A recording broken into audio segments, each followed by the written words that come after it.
Aldermen, ladies and gentlemen, can I ask you please to stand for the Mayor of the City of Clarence, Alderman Chipman.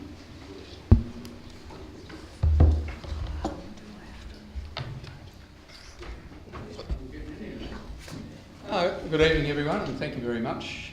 Ask our General Manager, Andrew Paul, to open tonight's proceedings with a council prayer. Almighty God, we humbly beseech Thee to vouchsafe Thy blessing upon this council. Direct and prosper its deliberations to the advancement of Thy glory and the true welfare of the people of the City of Clarence. Amen. Thank you. I'd like to acknowledge the Tasmanian Aboriginal community as the traditional custodians of the land that we're meeting on tonight, and pay our respects to elders past and present. Remind everyone also that tonight's meeting is being recorded audio-visually and will be available on the website later this week. And while we're on the subject of technology, we're trialling a new approach here with the big screen, which will have the main part of the motion on it. It will also flick to any particular clauses that need to be focused on. But also in the top right-hand corner, it'll have a timer, which for speakers, whether they be members of the public or the alderman, there'll be a timer there so that you can see how much time you've got left while you're speaking. So it's a bit of a trial. We'll see how it goes, and we're certainly very interested in feedback afterwards. Thank you.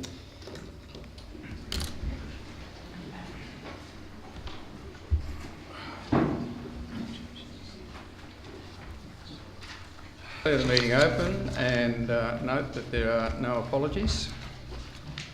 Item 2, confirmation of the minutes of 4th of February as circulated, be taken as read and confirmed. Thanks, Alderman Blomley. Second, Alderman Peers. All those in favour? Carried unanimously. Thank you. Under item 3... Point of order. Yes. Alderman Kennedy's reminded me that she wasn't here, so she didn't vote on the minutes. You must have missed that one. Only applies to moving, I believe, Alderman Motter. It's the carrying of the motion. I understand. Unanimously.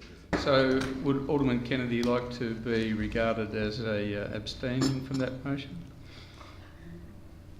I'm happy to confirm that I wasn't here at the time. I've read the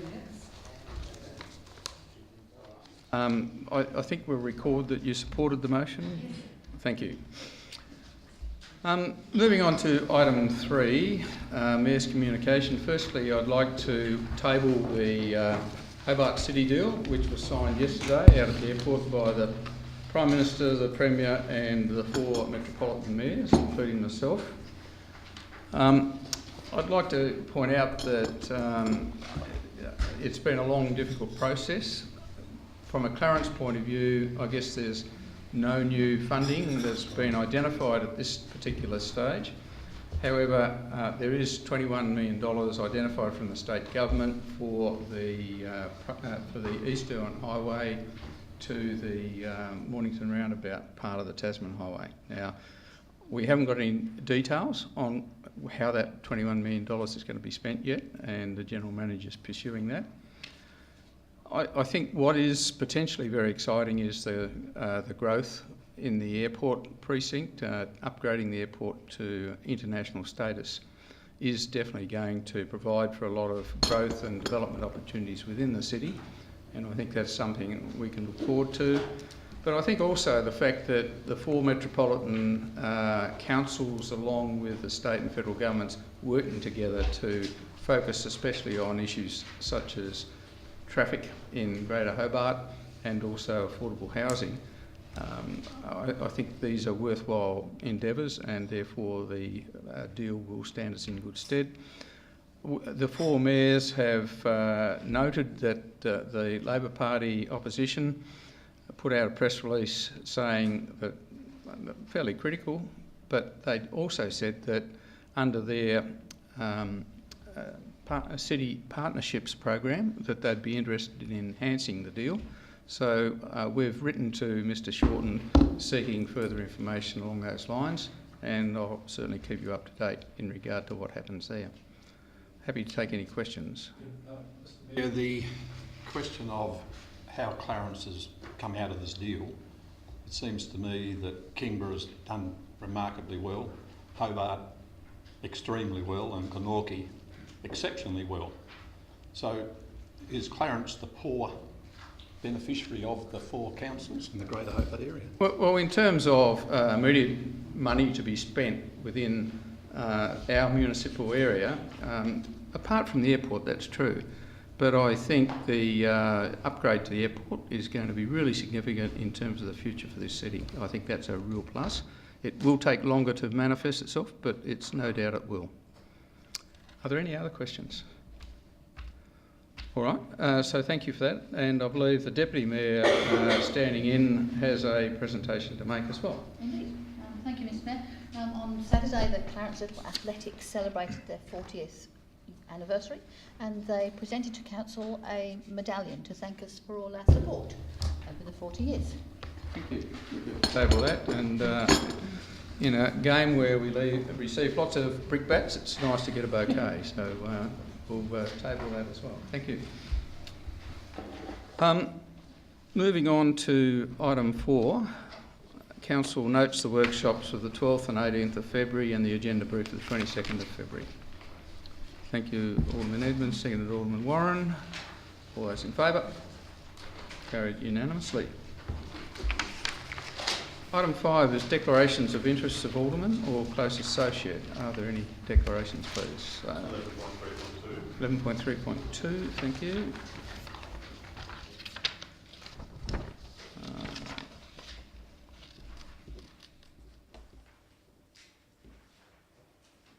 Absence of any more interest in that item, I'll move on to 6. There are no petitions in the agenda. Are there any petitions from the floor? Thank you. Item 7 is public question time. There is, at 7.1 there is a public question on notice from Mr Chick. I'll ask the General Manager to respond to that, please.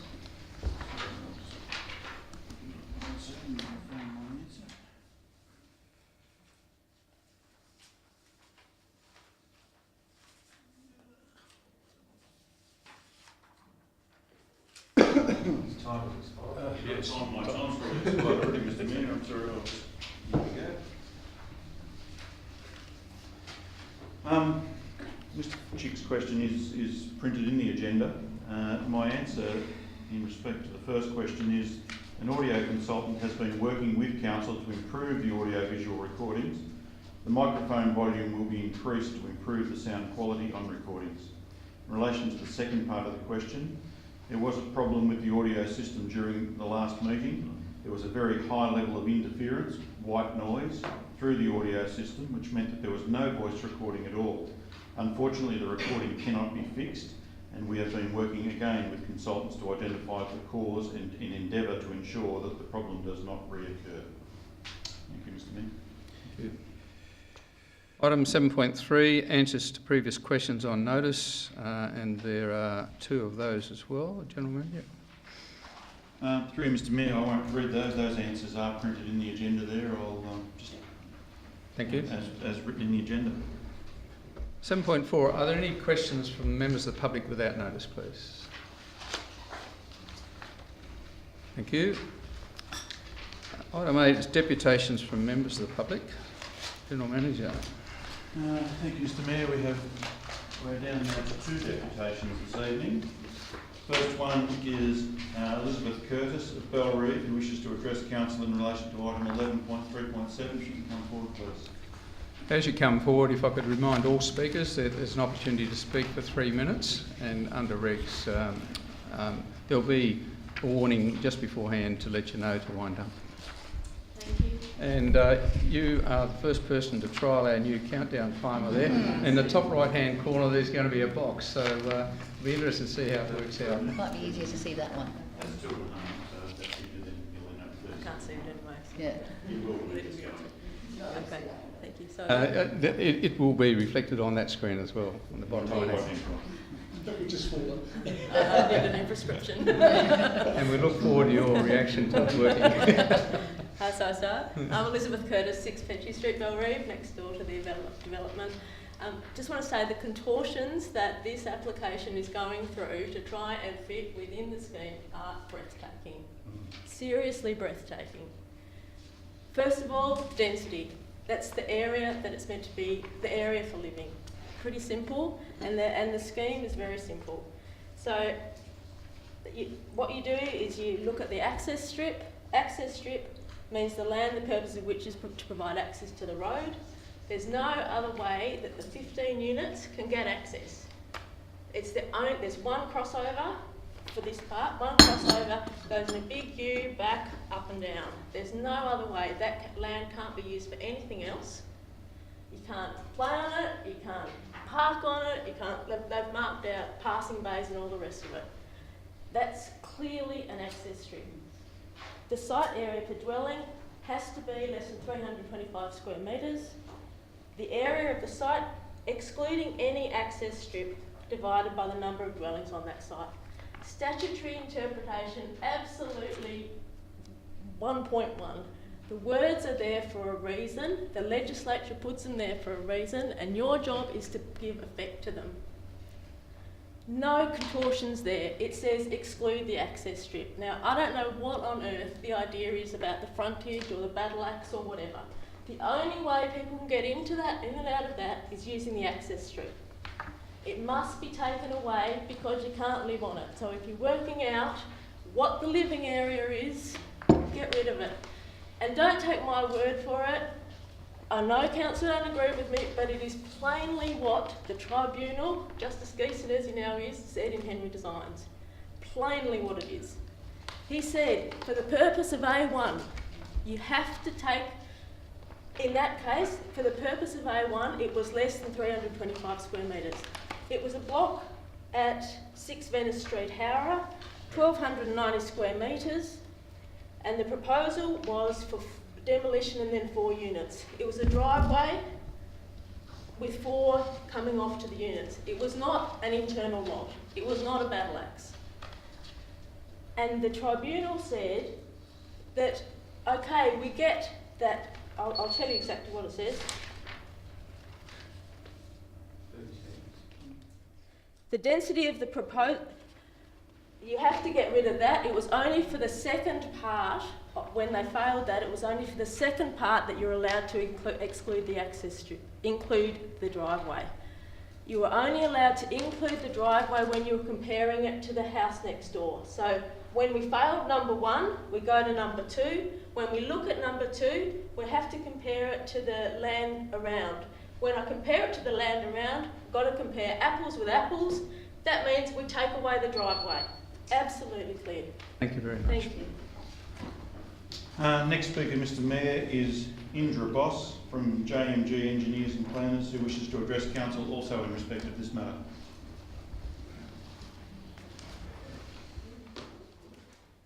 Thank you. We started? Yep. Thank you. Whenever you're ready. Right. Good evening. My name is Indra Boss. I'm a town planner with JMG Engineers and Planners, and we'll be speaking in support of the agenda item 11.3.7 Development Application of 8 and 10 Petchy Street, Belrive.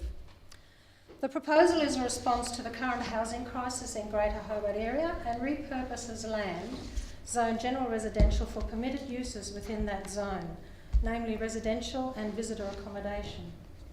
The proposal retains the historic overlay on the site and returns the library and institute building to a more historically sympathetic form.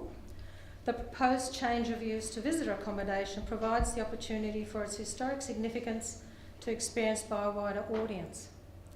The site is located for such proposal is ideal because of its proximity to the shops and facilities of the general business zone and the Kangaroo Bay particular purpose zone, both of which are within 200 metres north of the site. The location is also within easy walking distance to metro bus stops in King Street. The proposal will provide 15 modern 2 and 3 bedroom residential homes. 5 of these homes have provisions for internal residential lifts, a key feature designed to appeal to current residents in the Belrive area who may wish to downsize but still remain in the local neighbourhood and potentially age in place. The proposal has been designed to minimise impacts on surrounding properties by ensuring that all residential dwellings have been provided with side areas and side and rear boundary setbacks greater than the minimum scheme requirements. Particular care has been taken to ensure that the required number of on-site car parking for both residents and visitors is provided. The proposal also includes landscaping that improve the site's water absorption capacity, as well as providing additional visual integration of the site with surrounding properties. The expert reports submitted with the application support the claim that the site and surrounding area are able to accommodate the proposed development without adverse impacts while maintaining the historic heritage overlay provisions. Overall, the proposed development is considered to be fully aligned with the zone purpose statements of the general residential zone, and that it provides for residential use or development that accommodates a range of dwelling types at suburban densities, where full infrastructure services are available or can be provided. It provides compatible non-residential uses that primarily serve the local community and provides for the efficient utilisation of services. Accordingly, the proposal is recommended for approval by Council. Thank you. No more speakers, Mr Mayor. Thank you. Moving to motions on notice, Alderman Mulder. Here I'll move the motion standing in my name. Have a seconder, please. Alderman James, thank you. Mayor, the genesis of this was a motion of Alderman Blomley's in which we were asked to do whatever we could to support tourism industry and the small businesses that arise from there. There was also, not long after that, we discovered a small business we were encouraging to develop on a strip, and we were imposing a parking and access code. And as a result of that, there was some to do and motions and alternative motions here designed to try to make it more equitable. The code is attached to the 2015 planning scheme. The code sets out the standards, acceptable solutions for on-site parking for new developments or changes of use. When sufficient spaces cannot be provided on-site, the code extracts cash in lieu contribution that creates a pool of fund with which we want to build public car parking facilities in identified areas. But it applies to all businesses, even those out of the zones in which the car park is planned, even if their customers and therefore the businesses won't benefit from the free public car park which their cash in lieu contribution has contributed towards. So it hits small business at one of their most vulnerable points in time, startup. We think of some examples: a slice of pizza at Rokeby, which was hit with a charge, as though we ever intend to build a car park at Rokeby. New Pavilion Cafe, which is the one we struggled with so recently. Parking to service the mooted Kangaroo Bay Ferry Terminal. Why would the businesses in the Bellarine Village want to contribute to a car park for the convenience of people who are going to go from the car park to the ferry and back to the car park? What benefit is in there for those local businesses in that car park? I'd hope that our review would target those businesses in the area whose customers will use the car parking and therefore benefit the business. There are some other options. Maybe it's time that, like most major cities, or most reasonable sized cities, we consider paying for parking with the first 2 hours free, and that way we would catch the commuters and they would pay for their own car parking. So it's not just about, this motion isn't about actually changing any of these things. These are just some ideas about where we might go. It's actually about sending it to review so we can have a discussion in a less formal setting where people can say and seek clarification. So I would strongly recommend that we send this particular code to a workshop for review. Thank you. Alderman James. Thank you, Mr Chairman. The question that arises in this instance is, in fact, the workshop be held to review the planning controls applicable to the payment of cash in lieu. Now, I think any review or any discussion at a workshop is worthwhile. There's no doubt about that. However, but I think Alderman Mulder ought to be aware that the council has religiously over the years applied this cash in lieu in order to be able to maintain and also look ahead to the long-term plans for car parking in those particular areas. And therefore, there has been a good reason why, in fact, this council has steadfastly applied to those areas in Bellarine Village, Lindisfarne, and in other places, which is within those suburban areas, for a cash in lieu for where there's a shortfall in car parking for respective businesses. So this particular motion ought to be discussed. We've had two examples recently and many in the past with other councils where there's been this question about why should business persons or small business pay cash in lieu if there's a shortfall in car parking requirements for their business. So the council has always been forward-looking and strategically orientated, Mr Mayor, in order to be able to determine what is appropriate and also to provide for car parking requirements in the longer term. This is a motion which will at least be discussed, and if there is an outcome that may be for some sort of review or some sort of decision to be made, then let it happen during the course of a workshop for that recommendation to come forward to a council meeting. I support the motion. Other speakers? Alderman Walker. Yes, matter of clarification through you to Alderman Mulder. It was actually the matter on the esplanade that was covered in the original council meeting, and then the following one that was Alderman Blomley's. Aside from that, getting to the nubs of it, a workshop's a totally fine environment to do this. I'm going to need some pretty Churchillian rhetoric and facts to go towards paid parking. I think one of the things we've been trying to do in this area is encourage local residents, particularly not to be punished when they're actually coming and creating economic activity. And our philosophy's been about turnover. That's how it's worked. And it'll be interesting when we talk about cash in lieu contributions, because I don't know that we're going to be comfortable getting to a place where it's expected to come onto the residential rate base to cover for parking upgrades and that in the commercial area. These are all good things to discuss, and I've got no problem with this motion. Just quickly, look, I think it's fantastic to address this issue. I mean, one thing that I often hear in the community is, why is Bellreeve not developed and has the same sort of infrastructure and restaurants and bars and things for people to do on the Eastern Shore? And after going through our first meeting where we had the issue come up about the Regatta Pavilion, and we had the $10,000 in lieu, and you see, and as soon as that was there, it was quite obvious to me that's why we've struggled for so long. And it's not just something that's happened in the last couple of years; it's been going on for 30 years. And you know, we really need to look not only at what we do here to encourage, you know, to look at that cost and the impost it puts on new businesses, but we actually need to look at the bigger issue of Bellreeve Village and how we can actually reinvigorate and get that happening to be a bigger part of our city. And I think we can do a lot better, and this is a great first step to look at it. I mean, I'm sure there's some challenging issues there in relation to car parking with ferry terminals and whether we pay or we charge and those sort of issues, but I think it's about time we had a good look at it and made some decisions and tried to really do a lot more with what that area, you know, possibly could be. So I certainly support the motion. I think it'd be great for us to tackle this issue. Thank you.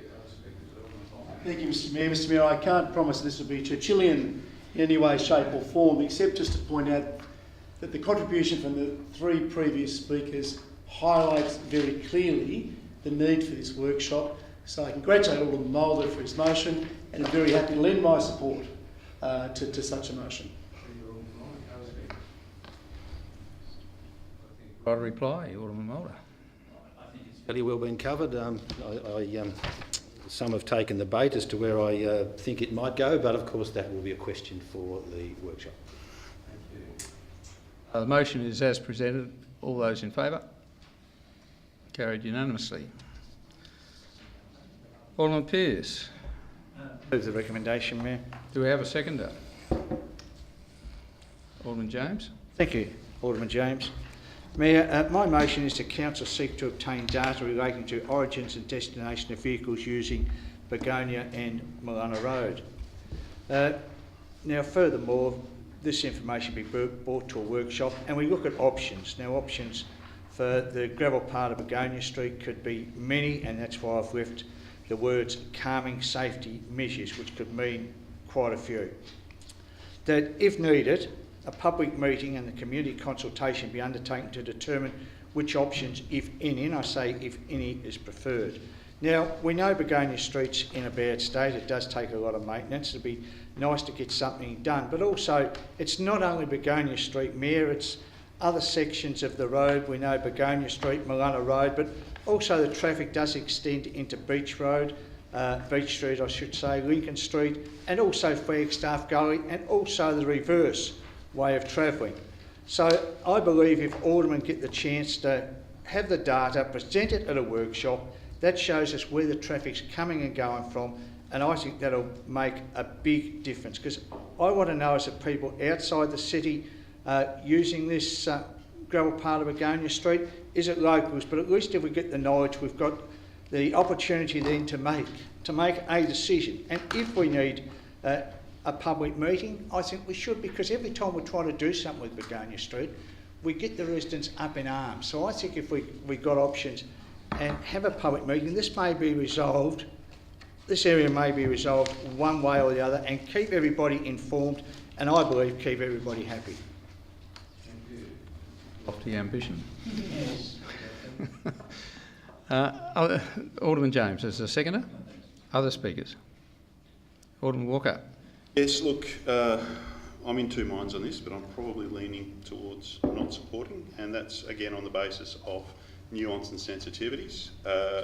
Point B is my principal concern, that the information, if available, will be presented to a future council workshop to consider options of sealing, making one way, or implementing traffic calming safety measures.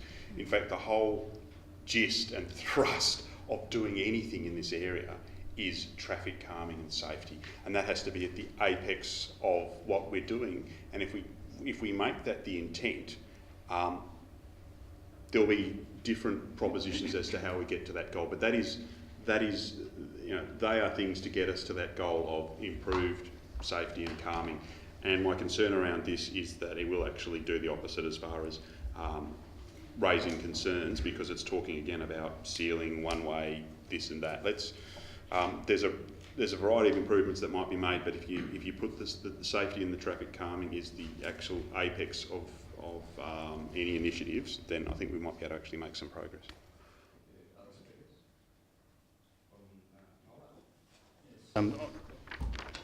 I'm sort of in two minds of this, given the history I have with trying to get this piece of road sealed. The strategic focus of this data gathering is what should be kept in mind. It's not just for, you know, we should be thinking about the whole of the city. If there are ways in which the data can be obtained, and it logically suggests that we need to find another solution to Begonia Street, then I think that is the information that we need. The Mayor has already written, I think after our last motion, as discussed at the workshop on Friday, to the government, seeking what advice, what data is available, and perhaps engaging in a program of gathering the data gaps that exist within the city. Origin and destination data helps identify bypasses and potential upgrades of roads that are being used in order to cope with the traffic. Unfortunately, Alderman Pearce puts a do-nothing option in his motion. Given the safety issues that we've discussed and identified, and other issues, I don't think do-nothing is an option.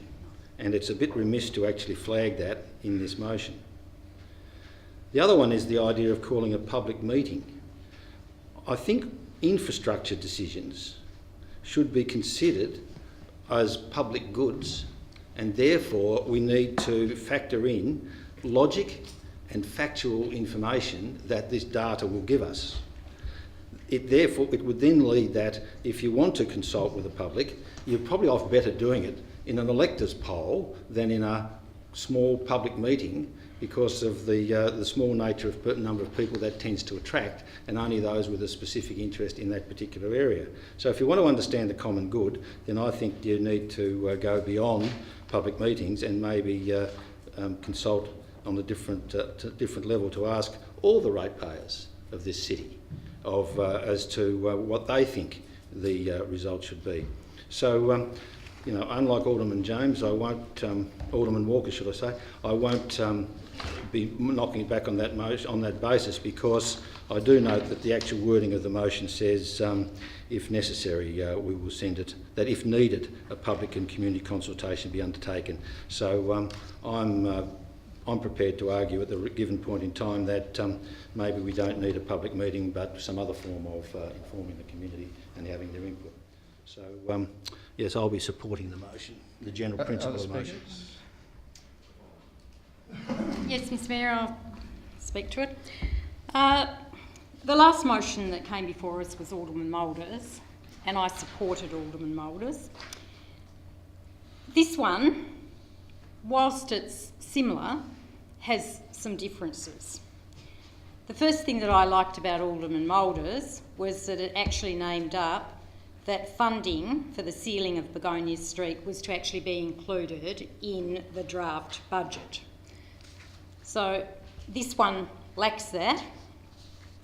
The second thing is that Part B seems very confusing to me. There's a lot of ors and ands, and already a couple of the aldermen have picked up on that. I'm not quite sure what's actually meant, because there may be the answer that we actually combine some of these options. So to have or doesn't seem to actually cover everything to me. With C, where it actually says that if needed, a public meeting and public consultation be undertaken to determine which option, if any, is preferred. It's interesting to note Alderman Moulders' interpretation of that, whereas in the explanatory notes it actually appears to me that there is to be a public meeting.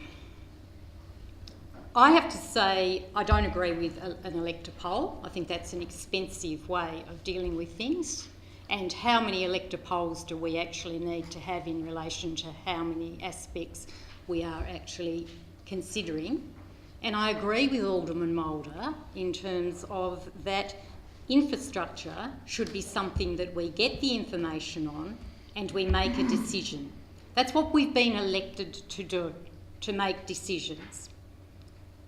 I'm not saying that we don't have public consultation, because I actually believe public consultation is important in particular circumstances. I think the type of public consultation that works best is when we have people who are very interested and who take the time to actually put written representations in that we have and we can look at and use that as yet another piece of evidence in us making a decision. So with all of that in mind, whilst I actually supported Alderman Moulder's motion at the last meeting, I can't support this one. Thank you.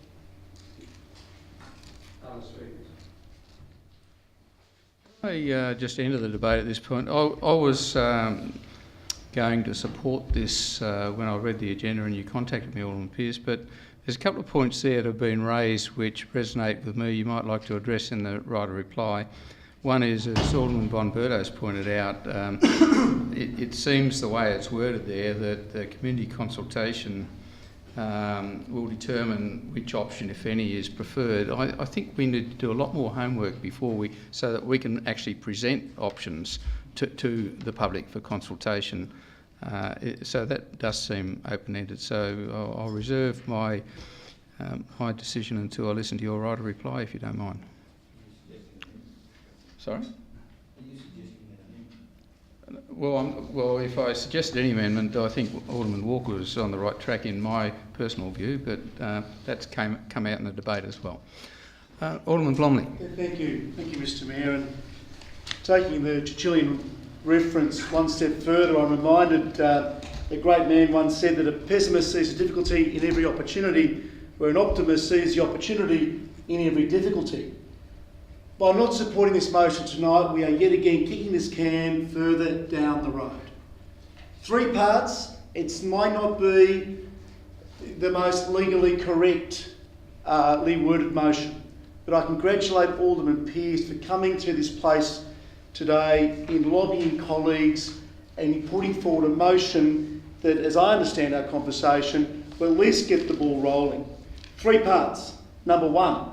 Council obtains all the necessary data. Number 2, that data, if available, then be presented to Aldermen at a workshop. We get the most recently available data, we disseminate that data, we're then in a position to make an informed decision. And number 3, let's consult with the community.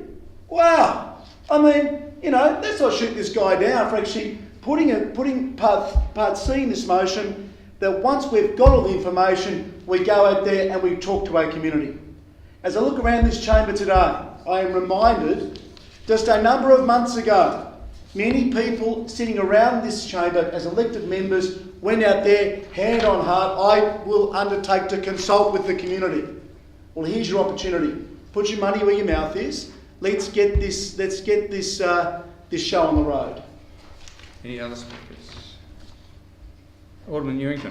Just quickly, I mean, God's sake, can we make a decision on this? I mean, it's not going to stop us making, you know, there might be issues in there that are, I think people are being a little bit pedantic. Just get the data, look at it, and make a decision. I mean, it's just ridiculous, to be honest. Other speakers? Right, reply, Alderman Pearce. Thank you, Mayor, and thank the Alderman for their contribution. Just one thing that Alderman von Verto raised about not putting anything for the budget coming up. For a start, I know we've got a lot of work with our budget.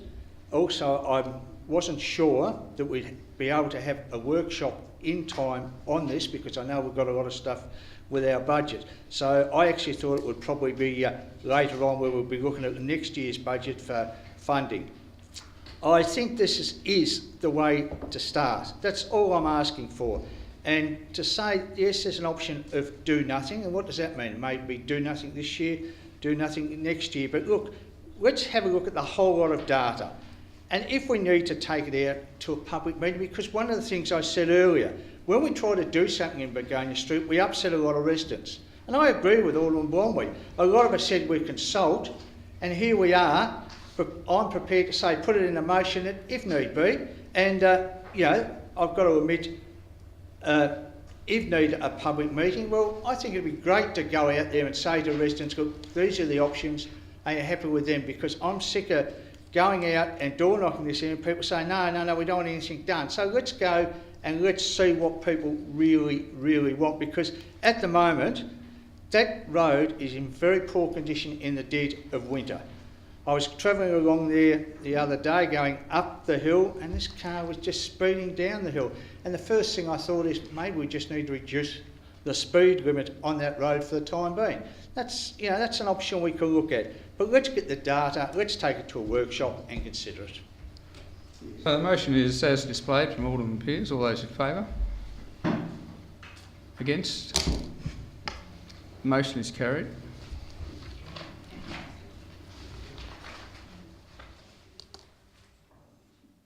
Moving on to reports from outside bodies. 10.1 reports from single and joint authorities. Note that the Southern Tasmanian Council's Authority December quarterly report is still pending. I will be following that up. Copying Refuse Disposal Site Joint Authority, Alderman Walker. We have the next meeting in March. Thank you.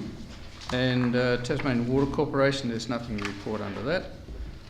Under item 10.2, reports from Council and Special Committees. Firstly, we've got the NRM report, quarterly report. Alderman Warren. Yes, I'm pleased to present this report to Council.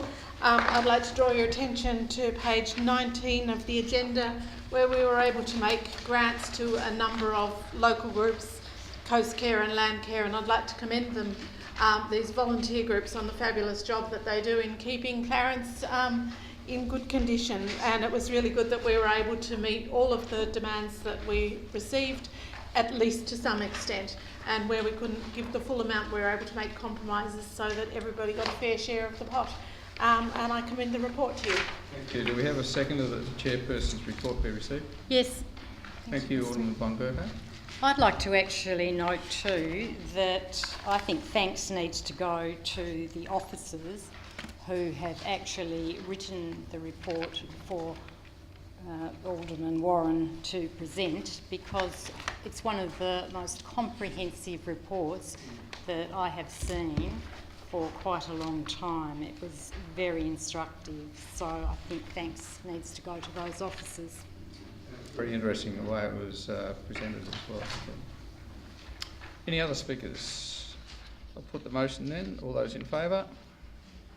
Carried unanimously. The Bicycle Steering Committee, Alderman Newington. You moving that the report be received? And seconded Alderman Blomley. Any discussion on the Bicycle Steering Committee? There being, sorry, yes? Just quickly, first of all, it's been a steep learning curve coming into council, but also I'm really excited to get involved with the bicycle side of things. I think we've done some great things with some of our bike infrastructure, the mountain bike park being one of those, but I think we can do a lot better when it comes to the commuting cycling side of things. I think that's an area that some of the projects that are in there are geared towards that, with the path along the Tasman Highway in towards the bridge, some connections at the top of near Rose Bay High to make it easy for cyclists to use it. And all the things we keep hearing about is congestion and traffic and all those sort of things. I think it's certainly something that we need to do a little bit better with. And I think, once again, the council officers that have prepared the information, do the work behind the scenes, have done a great job. And I've spent a bit of time with Mary looking at all the projects in the last month or so. And also like to acknowledge the outgoing chair from previously, so Alderman Von Berto. I'm sure you put a lot of effort into that over the last few years, and hopefully I can continue the work that you put in and make some really great things happen in our community for those people that want to do a bit more when it comes to commuting, cycling, recreational, and also some of the mountain bike stuff. So I think we've got some exciting things happening. So I look forward to seeing a bit more continue. Alderman Blomley, did you win? Thank you, Mr Mayor. Just very briefly, and as a follow-on, I'm actually the proxy, council's proxy to Alderman Newington on this committee, and just like to point out, and maybe he was a bit too bashful to say this, but both between his chairmanship and that of former chairman Alderman Von Berto, council received funding of $70,000 under the Vulnerable Road User Program, and obviously council's put $50,000 towards that as well, $120,000. Obviously, we're still negotiating with DSG now as to how that will be rolled out and the maintenance of that stretch of land. But that's a real coup and something very positive for our city. So, again, just like to thank those in the committee that do a lot more work than what I have. So, yeah, thank you. Any other speakers on the Bicycle Steering Committee? In that case, the motion is that we receive the Chairman's report. All those in favour? Carried unanimously, and I think you have another bite of the cherry with the Tracks and Trails Committee, Alderman Ewing. Once again, it's been great. I use the tracks and trails quite regularly, going for a run and a walk and those sort of things. I think we've done a pretty good job in Clarence. I've got some other ideas on some things that, some tracks and trails that are geared more towards exercise and inside, closer into our communities, rather than all being focused, out into the bush areas. Our coastal trail's great, and I think as a community and as a council, I think we can do a lot more to stimulate people to use the coastal trail a little bit better. And I think looking at some things to encourage businesses to set up along that trail through some different ways, I think that we can do that. One thing that people love doing is getting out and going for a walk. But we've got to, when you think about it, we've got a great coastal trail, but we haven't got one business that's ever established itself on that trail to take advantage of the people that use it. And I think there's some things that we can really look at there. Thank you. Do we have a second of that Chairperson's report be received? Thank you, Alderman Pearce. Just one other thing, I'd also like to acknowledge the outgoing chair of the Tracks and Trails, which is Alderman McFarlane, for the work that she did over the last few years. And so he's got a role. It's Alderman Richard James. Sorry, it doesn't matter. It was Alderman McFarlane before then. So. That's right. All right. Any other questions in regard? No, Alderman Blomley. So it's under report. Okay. The motion is then that we receive the Chairperson's report for Tracks and Trails. All those in favour? Carried unanimously. Thank you. Are there any other reports? Alderman Blomley. Thank you, Mr Mayor. On behalf of Alderman Mould and myself, I'd like to table the Lindisfarne Community Activity Centre Management Committee minutes of our most recent meeting, the 21st of February. Most importantly, or most noteworthily, the strategic plan was accepted at that meeting, and I'll have that document to circulate to at our next council meeting. So if I may table that. Thank you.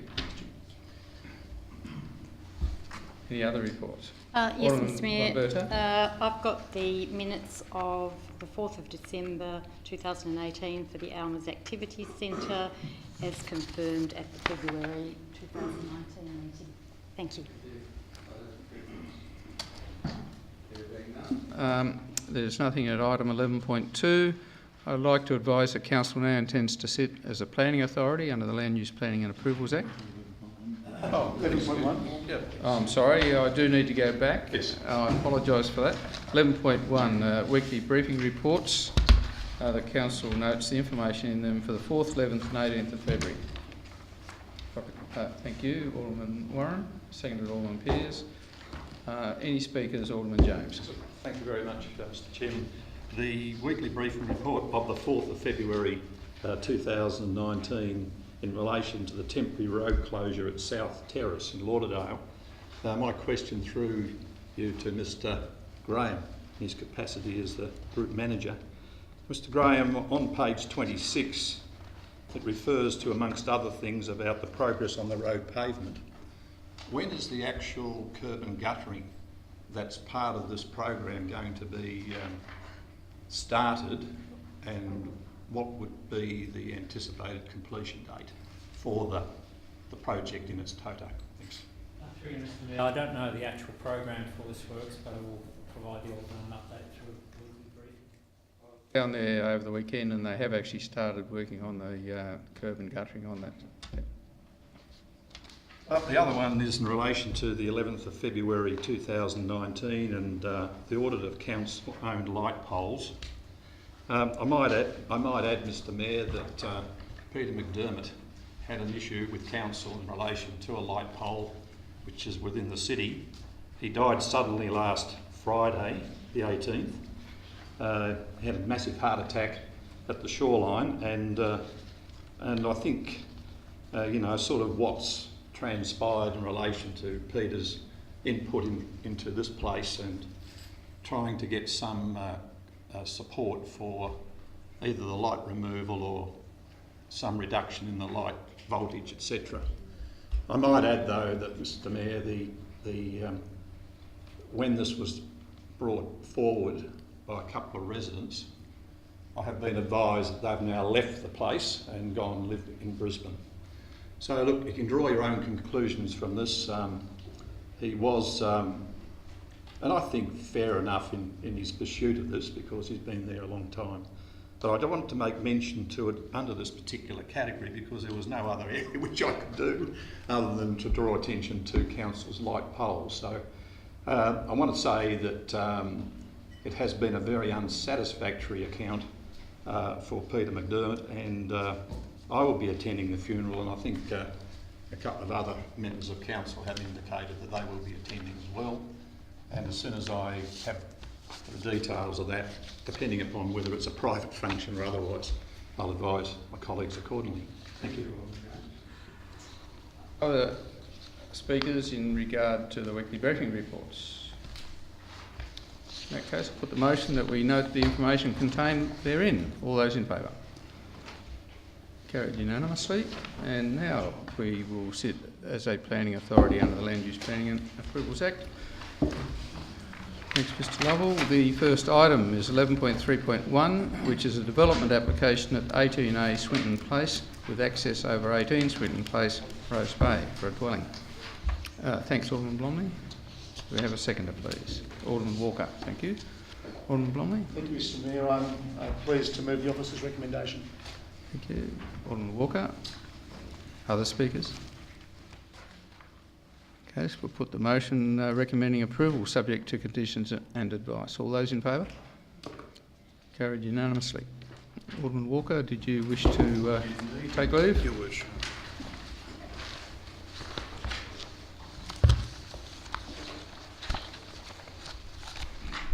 Item 11.3.2 is a development application at 2 Ramina Road, Lindisfarne, for a courtyard roof. Alderman Bromley, thank you. Alderman Ewington, sorry. Speakers? Mr Mayor, I'm pleased to move the officer's recommendation. Thank you. Alderman Ewington. Other speakers? Put the motion once again for approval. All those in favour? Carried unanimously. Could we recall Alderman Walker, please?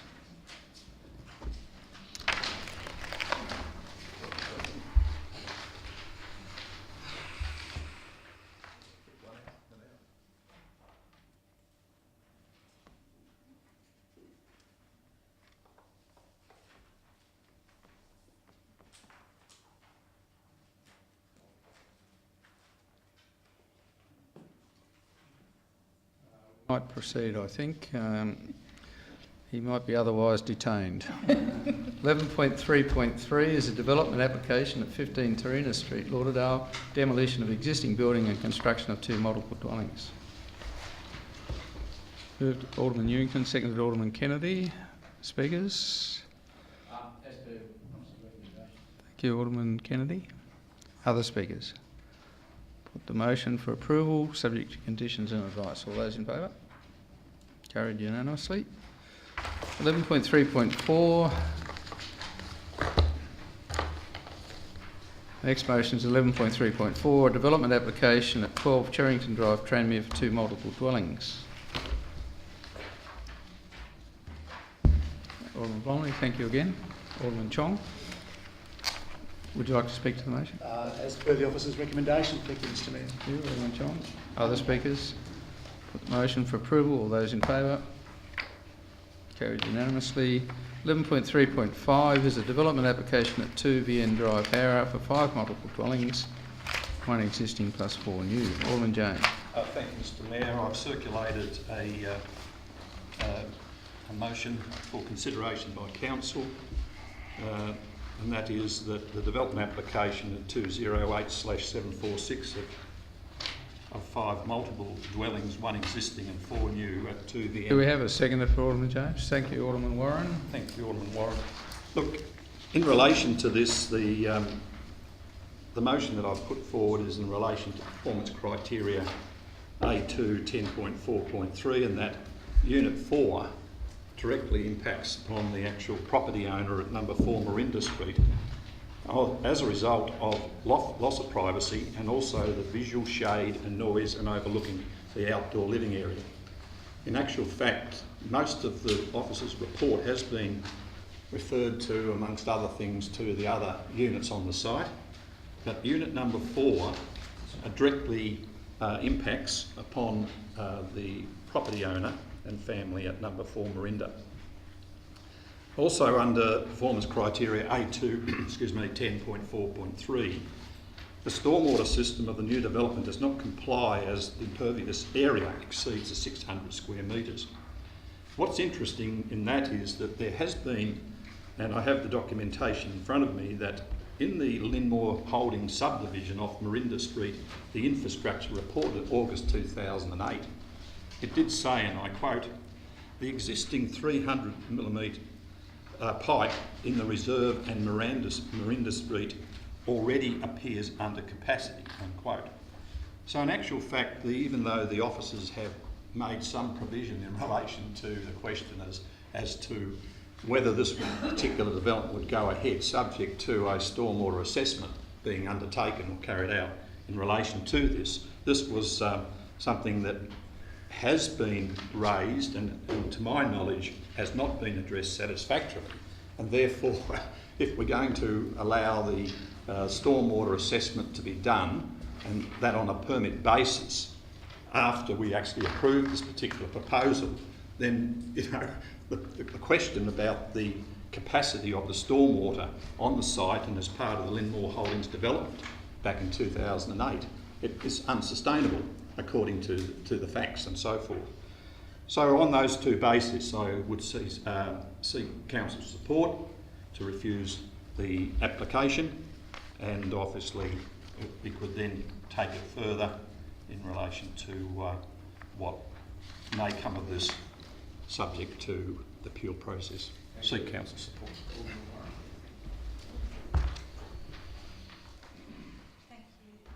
Mayor. Yes, I share Alderman James's concerns. I visited the property.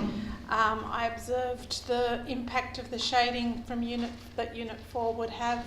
I also observed the traffic issues, which are mentioned as the council intends to monitor those after the development is built. In the short time that I was at the neighbouring property, I saw one car enter the road illegally, and I was only there for about half an hour.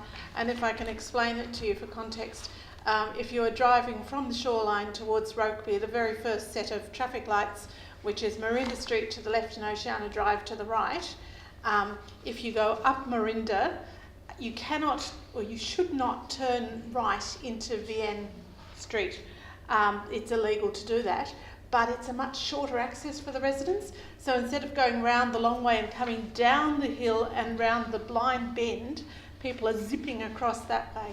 So it's quite dangerous. And I haven't got in front of me the number of extra parking spaces, but it's in the order of 10 or 12. So adding 10 or 12 cars to that, I think it's an accident waiting to happen. So I have serious concerns about that, and I will be supporting Alderman James's motion.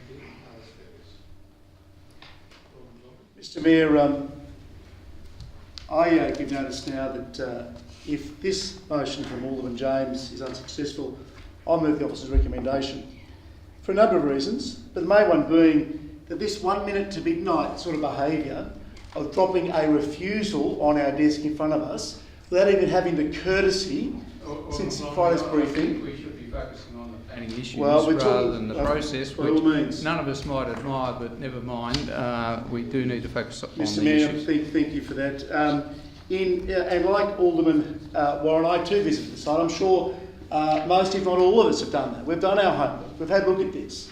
The people who have also done their homework are the officers, the council, of the experts who actually provide a very detailed report here for us. And in that report, they say the first thing they note is that there are 3 representations were received. Mr. Mayor, I've not received 1 representation. I did, however, read the report, and traffic management issues are raised in some detail, where our experts say that 4 additional dwellings is not considered to significantly increase the traffic volumes, and therefore no changes are required to the current intersection arrangements as a direct result. These are the experts saying this. This is not a politician coming in here and saying, oh, I think it's quite dangerous because I was there for half an hour and I think it's an accident waiting to happen. These are the experts. These are the paid experts that come in here and give us advice, so we're able to make the best informed decision in the best interests of the City of Clarence. And I've got to say, Mr. Mayor, that if people are serious, they're coming into here to knock back developments in this city, they better come up with better reasons than this. Alderman Blomley, other speakers. Alderman Mulder.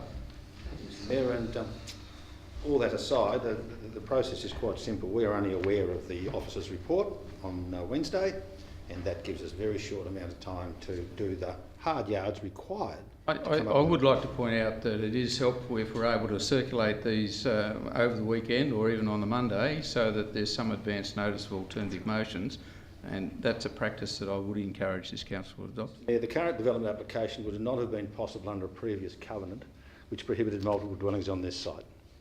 The covenant was removed in 2008, and one of the residents assures me that she objected to the covenant's removal, was told it was issued in error, and a new request would be for comment would be forthcoming.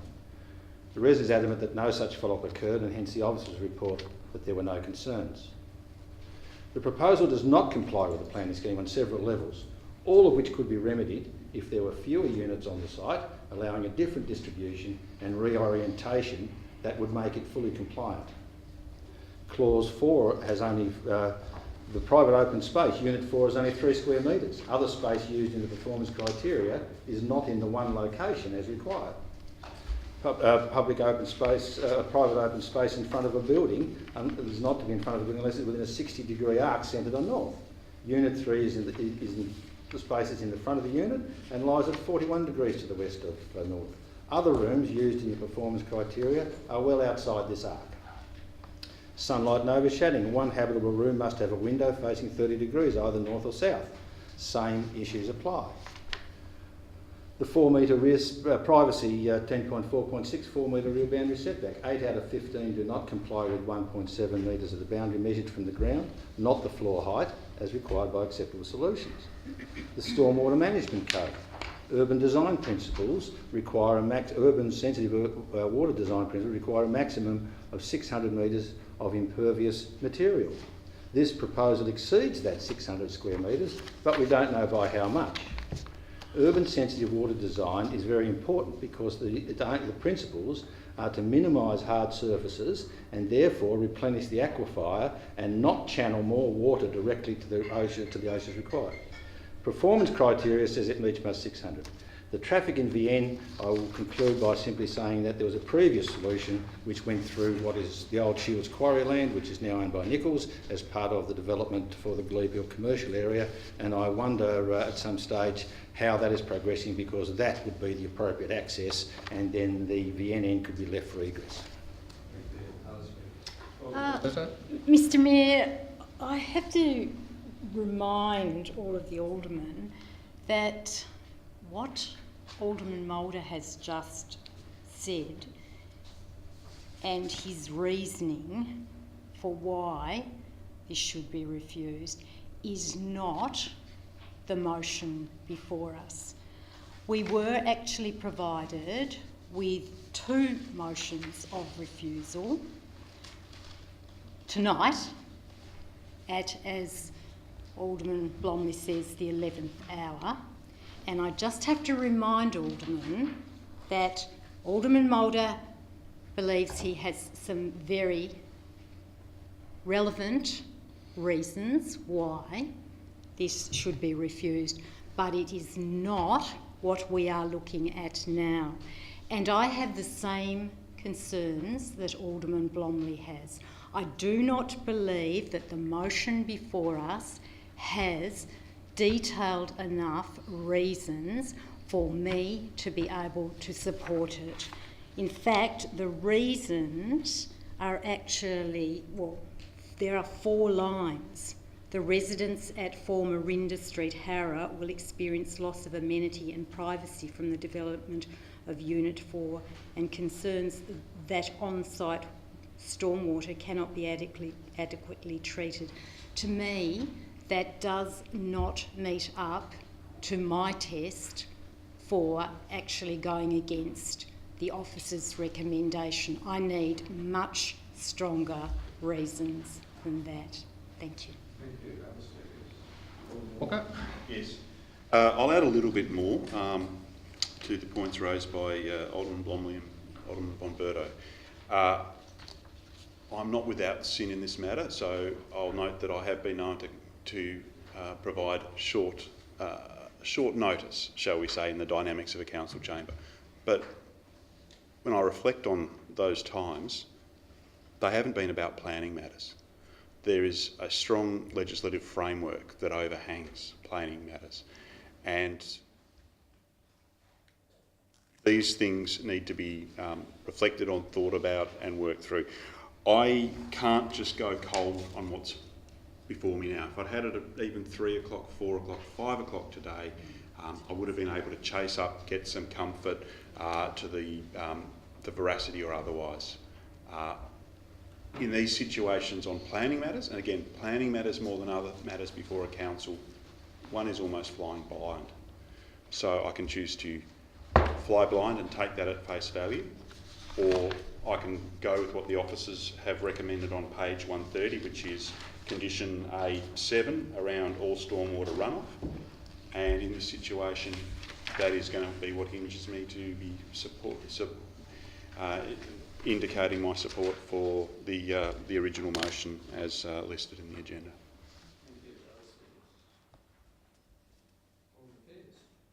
There were 3 objections, 3, if I recall, turning to the page. There were 2 against and 1 in support. Yes, and 1 in support. Traffic management issues we've already raised, consistency with the permit, well, that's been done, and impact on amenity. Now, they were the 3, and I read the officer's comments on page 137, where proposal meets the relevant acceptable solutions of clause 10.4.2 A3 relating to the building envelope and boundary setbacks. Therefore, the issue cannot have determining weight. And really, when I look at this, the whole area is something like 2,400 square metres. I mean, geez, it's quite a large block. And I mean, if you can't fit 4 new units plus an additional one on that, I mean, we're really in trouble. I mean, that's a very, very, very large block. And like other aldermen, I went and saw it, and you know, I don't think I can support the refusal, because similar to what Alderman Bonberto said, I mean, there's not really a lot there to go with. Right reply, Alderman James. Thanks, Mr Mayor. I would like to know how many have actually gone and had a one-on-one discussion. Look, that's... okay. Let's stick to summing up. Okay, yeah, I'm saying. And the question here is that you need to be able to go and discuss it with people who are adversely affected in relation to anything. Now, the property owner at number 4 Marinda Street has really grave concerns about the impact it'll have on his living area and his public recreation area in front of the property. And he's concerned about that, as we would all be concerned about it if we had something very similar happening to us. So if you go through the question and look at what the officers, and we're not debating the officers' recommendation at this stage, we're debating what is before the chair at the moment, and that is this motion, that there is definitely a loss of privacy. There is concern about overlooking, and also to the impact on the amenity of the area.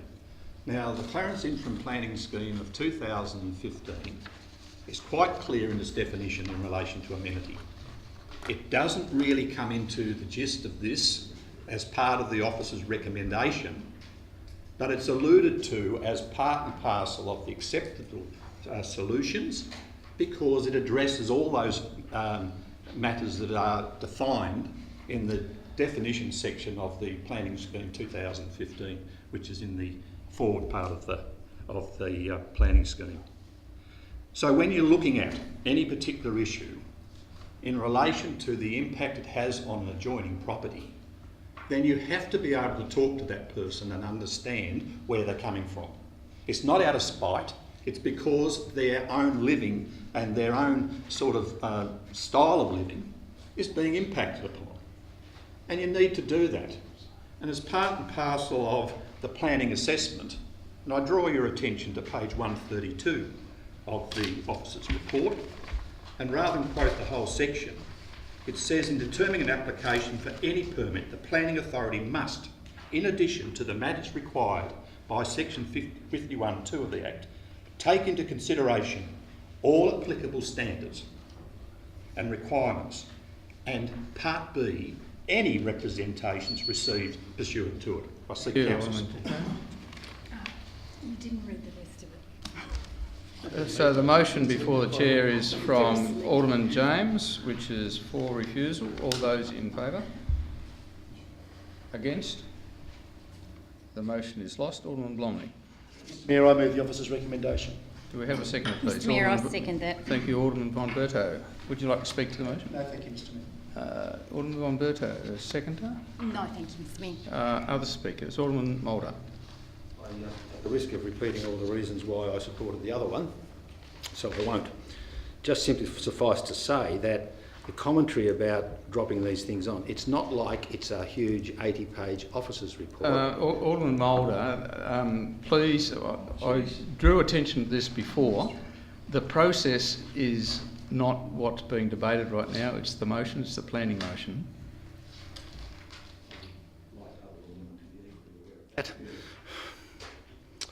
Clause 10.4, 4 units, 3 square metres. 10.4.3 open space, and I use this as an example of the issues. It is quite a simple suggestion. The performance criteria are clear, the acceptable solutions are quite clear, and it is open to any of us to argue without a 3-day lead-in that we think the officers have misapplied the performance criteria. And that is the point that I was making about private open space, sunlight, overshadowing, and the rear boundary setback. The crux of this one, though, for me, is the urban design principles. Everyone is pretty well of the view, the fire department and everyone else are planning for decreased rainfall. This makes the aquifer in our urban areas even more important if we are to maintain the healthy trees and the other things that rely on the aquifer for water. The reason for sensitive urban design principles was to ensure that we limited the amount of hard surfaces, impervious surfaces, which would then facilitate the runoff. That's council's stormwater management code based on some very good water management principles. This proposal exceeds the 600 metre square that is allowed. We don't know how much, and all I'm suggesting is that if there was one reason that this should be refused is because there is no capacity to change that on the fly, as you people have suggested we shouldn't, so we won't. And in that basis, I would argue that this needs to be refused. And should it be refused, I will foreshadow the motion that I previously circulated. Other speakers? Alderman James. Thank you. The question about the stormwater runoff, and it was alluded to by Alderman Mulder, and he's quite right in referring to that. The officers have included at para 7 a dissertation on what, in fact, the targets are in accordance with the state's stormwater strategy, and detailed engineering designs accompanied with a report on all the stormwater design parameters and assumptions must be submitted to the Council's Group Manager Engineering for approval prior to the issue of a building or plumbing permit. So again, because there is some uncertainty about the stormwater runoff and the fact, and I actually referred to earlier Lynmore Holdings, and for those who were around at that time, this was a fairly controversial subdivision, and as much as what was decided on the floor at that time was very close. And the reason for that was that there was some concern about stormwater, the natural environment, and so on. And Lynmore, in their grace, actually handed over a large tract of ground for public open space, and that is basically abuts the quarry and also at the rear of the development that's currently has occurred since 2008. The other point that needs to be discussed here is that because there are some problems with the stormwater, and there's no doubt about that, and I referred to Lynmore Holdings' stormwater structure back and when it was done in 2008, and that hasn't changed. It hasn't changed. So regardless of whether we all rally together and vote in favour of this motion, then it's my gut feeling, Mr Chairman, that in fact the thing mightn't even proceed because there is that problem that Alderman Mulder's mentioned, and also too what was contained within Lynmore Holdings. In conclusion, may I say that there was and I had a discussion last week in this place, or in the officers section, with the owners of the quarry. Now there has been, and this is related to this because in actual fact, one of the provisions of this particular development at the time was access through into Nichols and connection with Lynmore's development to the south. The simple fact of the matter is this has not gathered any traction, and in fact there is still this matter to be resolved in relation to that. So in summary, may I say that the officers are perfect, but at the same time we can exercise a discretion, and that discretion can be based on what we believe and what the residents believe is appropriate, because if they are sort of impacted upon by that particular development, then we ought to listen to them. Whether there's one resident or two residents, then I think we ought to be careful of that. So I will not support this, as you're probably aware, because I didn't support the original one. But this has got problems with it, and therefore I'll vote against the motion. Right, to reply, Alderman Blomley. Thank you, Mr Mayor. I wasn't quite sure if I heard Alderman James correctly then when he said the officers are perfect. No, I quoted you. Oh, right. Thank you. But I will also just for a point of clarification, in my concluding remarks, Mr Mayor, go to 4.1 of the officers' report that Alderman James so eloquently a few moments ago quoted, and just point out that the bit that he didn't quote, which is part of that clause, is that the exercise of discretion only insofar as each matter is relevant. Point of order, that to the was in the particular last discretion debate. that- This isn't in this debate. No, That was well- in the matter of the previous discussion. Look, So I'll why allow, is it- why is it I'll bringing allow that Alderman forward? Blomley to continue to sum up because it's actually in the report. And it did come up. Thank you, Mr Mayor. I think it is important in all these matters that we be as transparent and as honest in all our representations as we can be, Mr Mayor. I think that's reflected in the officer's report, and that's why I commend the officer's recommendation to Council this evening. Thank you. So the motion before the Chair is the officer's recommendation for approval subject to conditions and advice. All those in favour? Against? The motion is carried.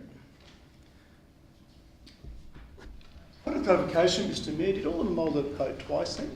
You can't have it both ways. Well, look, His hand went up twice. I noticed him vote in favour of the motion. Am I in error there? Yes, you are. You're not in error. You did notice that, but I also changed my mind and voted for the thing. But it wasn't a change of mind. It was a mistake as to. Okay, I'm happy for the I minutes. I seek leave to withdraw my vote in support and have my vote against record. Your intentions are noted and the minutes will reflect that. Thank you, and thank you, Alderman Blomley. It's the rivalry between the two. 11.3.6 is a development application at 30 Dumbarton Drive, Gilson Bay, for 6 multiple dwellings. Moved Alderman Walker, seconded Alderman Pearce. Thank you. Alderman Walker, would you like to speak to it? Yes, I think most people have noted this vacancy in this land block for some time, and this is a smart utilisation of the space that's currently sitting there. Good urban consolidation, should approve it.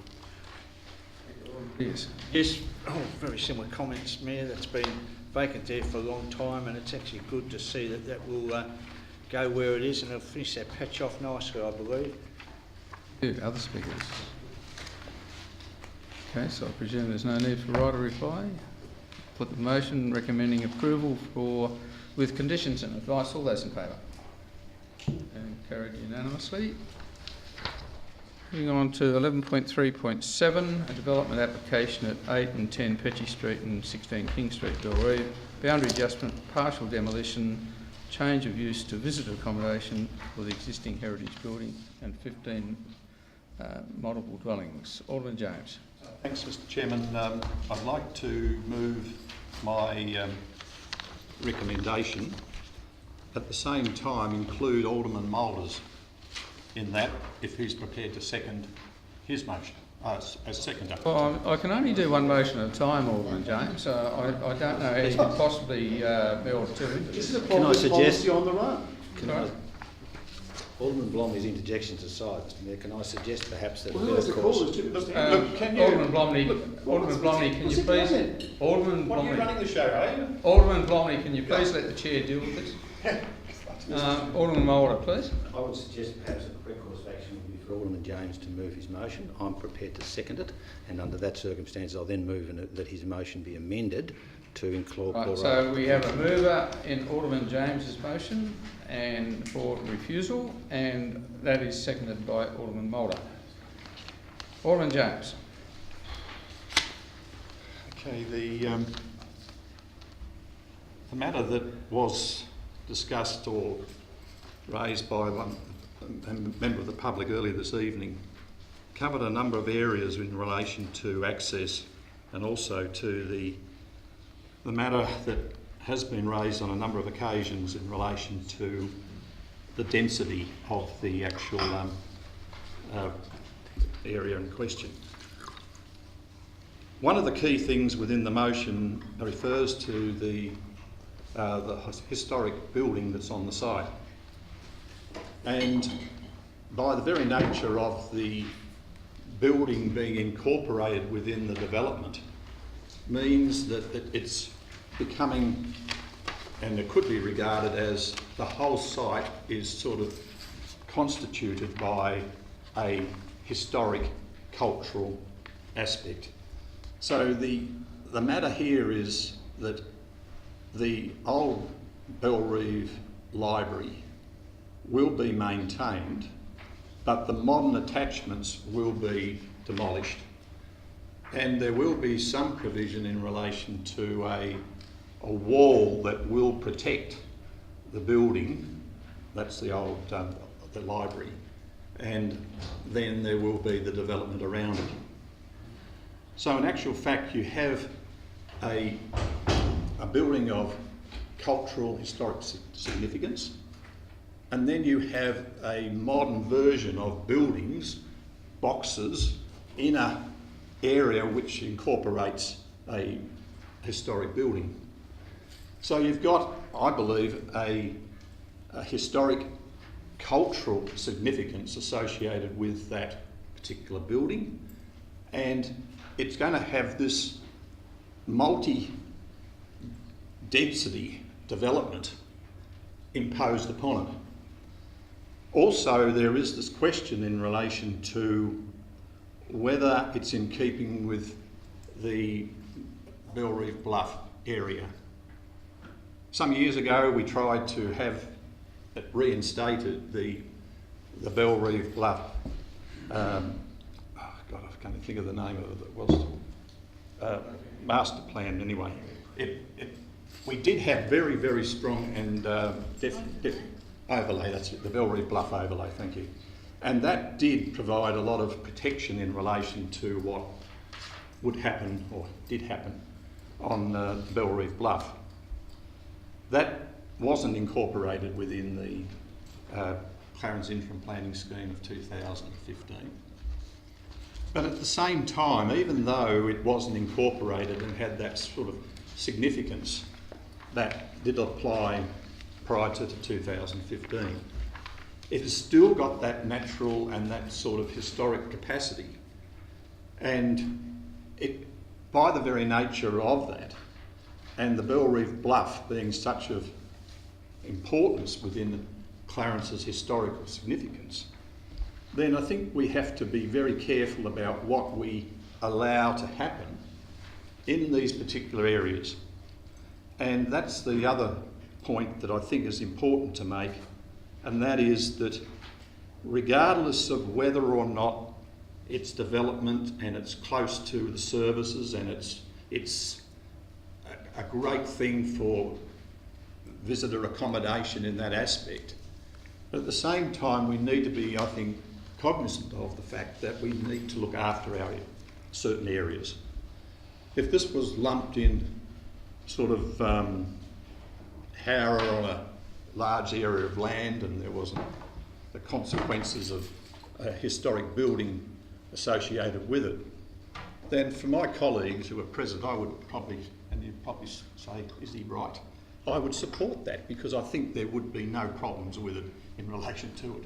But on the Belrive Bluff, whether you've got an overlay or not in place, there are buildings up there that have significant significance. That's 30 seconds to wind up if you like. I'll finish. Thanks. Thank you. We've got the seconder, Alderman Mulder. Yes, as indicated, I would open by proposing an amendment that the motion I circulated be appended to that of Alderman James. So can you just walk us through that? It looks like there's a pretty big motion here. So the motion... To be clear, it's only the reasons that are being appended, isn't it? Can I clarify, Mr. Mayor? So it's the reasons in the commencing one planning directive. So the motion as proposed by Alderman James stands. It's just that your reasons are added to it. Yes. Thank you. My reason, sorry, I'll rephrase that. I move in a motion that the reasons in my circulated amendment be added to those of Alderman James's motion. No problem. I don't think the seconder of the motion can move an amendment. I propose an amendment in the hope that the mover is agreed. More than happy to accept. Okay. We can accept that. So the motion before the chair is as presented by Alderman James, with points 1 to 6 added. Point of clarification, Mr. Mayor, does that include the 5 lines of Alderman James, or does it replace that, or is it in addition to? In addition to, I understand. Thank you. It's the reasons for refusal that are added to, not the actual reasons. Right. Do you wish to speak to that? Certainly do, Mr. My concern is that we are approving this for use as visitor accommodation. And a lot of the provisions of Planning Directive 6 actually don't apply to this. Planning Directive 6 talks about visitor accommodation would only be in existing buildings. And they were not for a lot or part of a scheme where another lot was when the strata is being used as residential. Now my concern is that we are approving a use which would not be permitted under the Planning Directive number 6. So this alone is sufficient to refuse the change, at least because the existing use is exempt. But there are some issues that I have raised in the motion as it now stands. The space, the private open space, is to be in one location and to be 24 square metres. Not one unit complies with this. Not one performance criteria relies on balconies, which are too small, and other spaces which are not in one location. The 12 square metre rule applies where multiple dwellings in a single building, such as an apartment building. Yet here we have applied it to this 12 metre square, which doesn't apply on dwellings that are in separate buildings. It's quite clear. Sunlight and overshadowing, one habitable room with a window and a 60-degree arc. I've discussed this in relation to another matter. And 11 of the 15 units don't comply. The performance criteria are tweaked way too far. 3 are marginally outside the 36 degree, outside at 36 degrees, that's acceptable. 8 are at 54 degrees or more. And we're talking about sunlight into kitchens and dining rooms, not in living rooms. 4 metre setback from the boundary requires a 1.7 metre screen across the fence to protect privacy. Once again, you look at the report, the 1.7 metre fence is required to be measured from the floor level. We are proposing to measure this from the ground level. And then you have the representation. We have a 6 metre from glass to neighbour window, right? 8 of the 15 don't comply. The performance criteria one talks about view lines. There are a range of excuses. Some refer to sill heights, which is okay. Others refer to lintel heights, which aren't even mentioned in the performance criteria. Performance criteria 2 should be screened or minimised to prevent direct views. Unit 4 can look into Unit 3, but suggests that opaque windows will allow light penetration without overlooking. Opaque does not allow light penetration, and as such may have some impact upon the light inside that unit. The traffic assessment, I think it's flawed on 2 fronts, because it assesses both visitor and residential traffic, right? Which is an indication that that is the future of this particular site, and is this a way of getting around Planning Directive number 6, which does not allow accommodation on sites where there is a mixed use of residential and non-residential and visitor accommodation. So the change of use is not appropriate to the residential zone. Failure to meet acceptable solutions for PD6 may not have both visitor and residential on a lot. Failure to meet the performance criteria in relation to open spaces, failure of sunlight or overshadowing of the PC, and view lines are judged using things that aren't even mentioned in the performance criteria. Traffic volumes are improperly assessed against multiple uses without baseline data against which to increase. I recommend refusal. Thank you. Other speakers? Alderman Warren. Yeah, I'd like to commend the representatives who've contacted me who have a pragmatic approach. They understand that this site will be developed, and the main concern is the size and the scale of the development. Call me cynical, but when I hear somebody saying we are doing this for the greater good for social housing, I'm sorry, my gut tells me that it's all about making a fast buck and getting as many units onto the space as possible. Because why would you want to live cheek by jowl with your neighbours and no sunlight? It seems to me to be a development that is not designed for Mr. living. Mayor, point of order. I think we need to remember that we don't have parliamentary privilege. I think it needs to be very clearly. I withdraw any comment that might have been seen as a slight against the developer, and I thank Alderman von Berto for her reminder. The other point, and I'm glad that Alderman Mulder has raised many of the points on the planning scheme that he has. I wanted to pick up on the officer's comments to do with the traffic congestion on page 220 of your agenda. And the estimate that it's not going to significantly increase traffic, and comparing it with the fact that there's currently an 80-space car park there.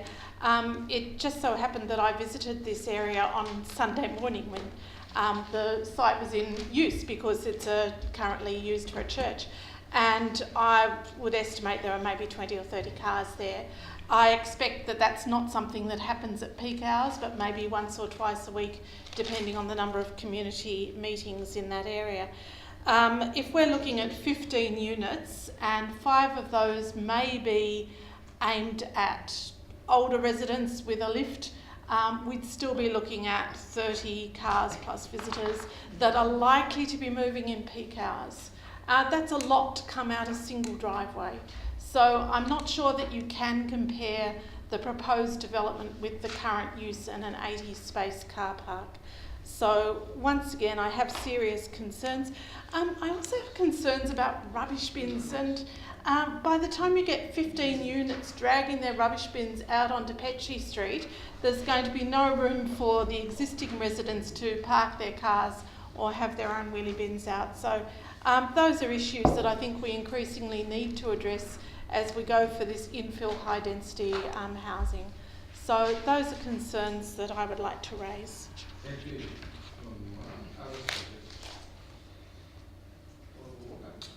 Yes, look,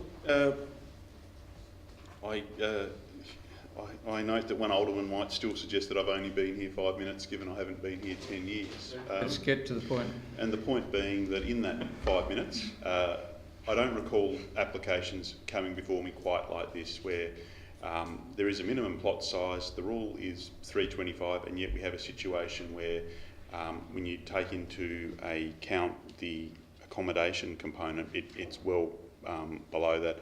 I'm wondering if I could ask the Manager of City Planning, what, for the benefit of the Chamber and the audience, how has this situation arise where short stay accommodation, if you like, doesn't necessarily get incorporated into plot sizes? Through Mr. Mayor, there's a provision in the scheme in relation to the site ratio for units. It applies to the residential units. It doesn't apply to uses that are not so defined. And visitor accommodation isn't defined or nested under the residential provisions. So the density calculation doesn't take into account that non-residential use. So say I have a block of 1,200 metres squared, that's not the 1,300 I need for 4 properties, but I can probably put on 3 and 8 caravans. If you could make it as an issue in the debate rather than be seen to be contesting with the council officer. I'm trying to, as I said, I was wanting to clarify. I think it's important, the clarification around, because it's an important thing that under this new scheme, this council has been very firm around the 325 thing, and that in particular relates to Venice Street. In that situation, council refused it, and it turned out at a later date that was actually apparently compliant. So I think it's an important point to raise. A lot's been said about this, and I guess we've got to weigh it all up. Our job is to sort of go through and navigate the complexities and not necessarily judge it on other matters. It might be seen by some to perhaps not be within the spirit of the plan, but it does appear to have got within the acceptable solutions of the scheme. So at this stage, I'm intending to support it. Other speakers? Alderman von Berto. Mr Mayor, Alderman Mulder has brought up a number of issues, and I think it's a little bit... We have to be careful in terms of looking at aspects as far as the performance criteria are concerned, that there's an interpretation by the officers as compared to an interpretation by one or more aldermen. Alderman Bomberto, I think it's quite valid actually. The points that Alderman Mulder has raised are spring from the report, and I think the points that he make are quite valid. Whether you agree with them or not is another issue. Could I finish? Yes, sure. Thank you. I think what I'm wanting to say is that Alderman Mulder has brought up a number of points in relation to certain performance criteria, and then he's added them together to say that we should not actually support the officer's recommendation. I actually think we need to look at it from a different perspective, and I'm quite entitled to have my interpretation. And I actually believe that the major issue here, and a number of aldermen have brought it up in relation to different aspects, if you like, of what we are looking at, is the interpretation around density. And if you actually look at the Henry Designs case, you'll actually see that it's quite a complex area, because there is consideration needed in relation to the interpretation of density from an acceptable solutions perspective.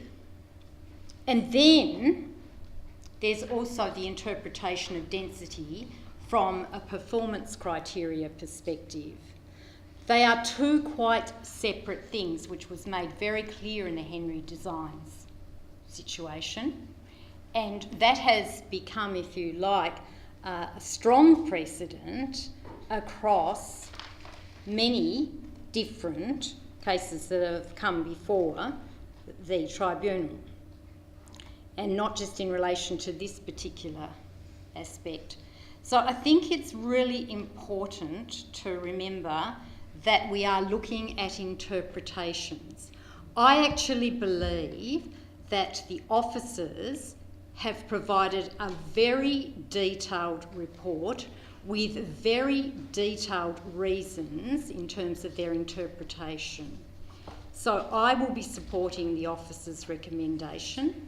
I do believe there are a number of issues where interpretation obviously is going to be the key in relation to this, interpretation of density. So I will be supporting the officer's recommendation, and it will be interesting to see what comes out of this particular planning application. Thank you. Other speakers? Alderman Pearce. Mayor, I had a look at this site on the same time as Alderman Warren, very similar, on Sunday morning. And when you look at this, and when I looked around and I thought, geez, 15 units, I've got to admit, I thought it was a slight overdevelopment of the site. I really did. Reading the officer's report makes it very interesting, and as Alderman Bomberto said, it's, you know, the officers have gone into a lot of detail. But when I looked at this and imagined those units on the site, I just think it is. It's, to me, it's just an overdevelopment. It really is. Now, I know the officers are saying it's not, but when you look at it visually, I think, crikey, there's a lot there, and I don't know how it's going to really fit in and look good. Now, I'm not sort of so worried about the traffic, because this area was once the home of the Clarence Football Club room. So after the game, they used to go, there used to be a lot more cars and what there was, you know. I came just after the church had finished, so it was never, yes, it would have finished, yes. There was should have only been an hour earlier. Exactly. But look, I really think that if one unit was to disappear and just space things out, I don't think I'd have any trouble with this at all. But at the moment, I just think it really is. It's really pushing everything into here, and they're quite entitled to do that. You're quite entitled to do that, but I'm afraid that it doesn't sit well with me, to be perfectly honest.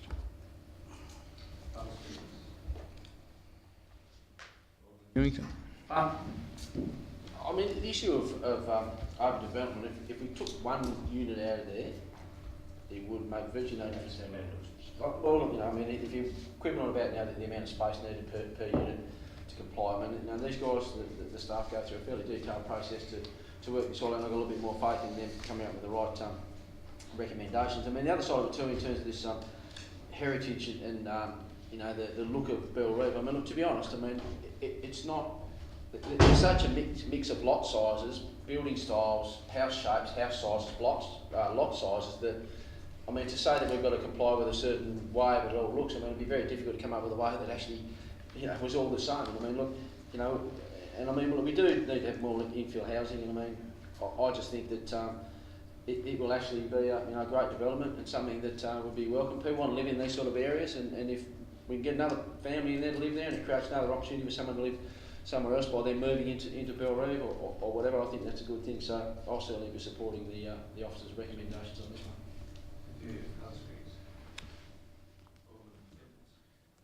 one. I won't speak for long. This DA's troubled me a little bit, and I've put a lot of time and thought into it. I've serious concerns about the density and also potential for a loophole to be created around visitor accommodation. I commented to the representative that I appreciated that she went straight to the planning matters with her objection. I have heard some emotive reasons for refusal this evening as well, which packaged with the way this has happened, and I don't speak on many DAs, but I think as an observer I wouldn't necessarily be impressed with the way things are going this evening. This is a serious matter.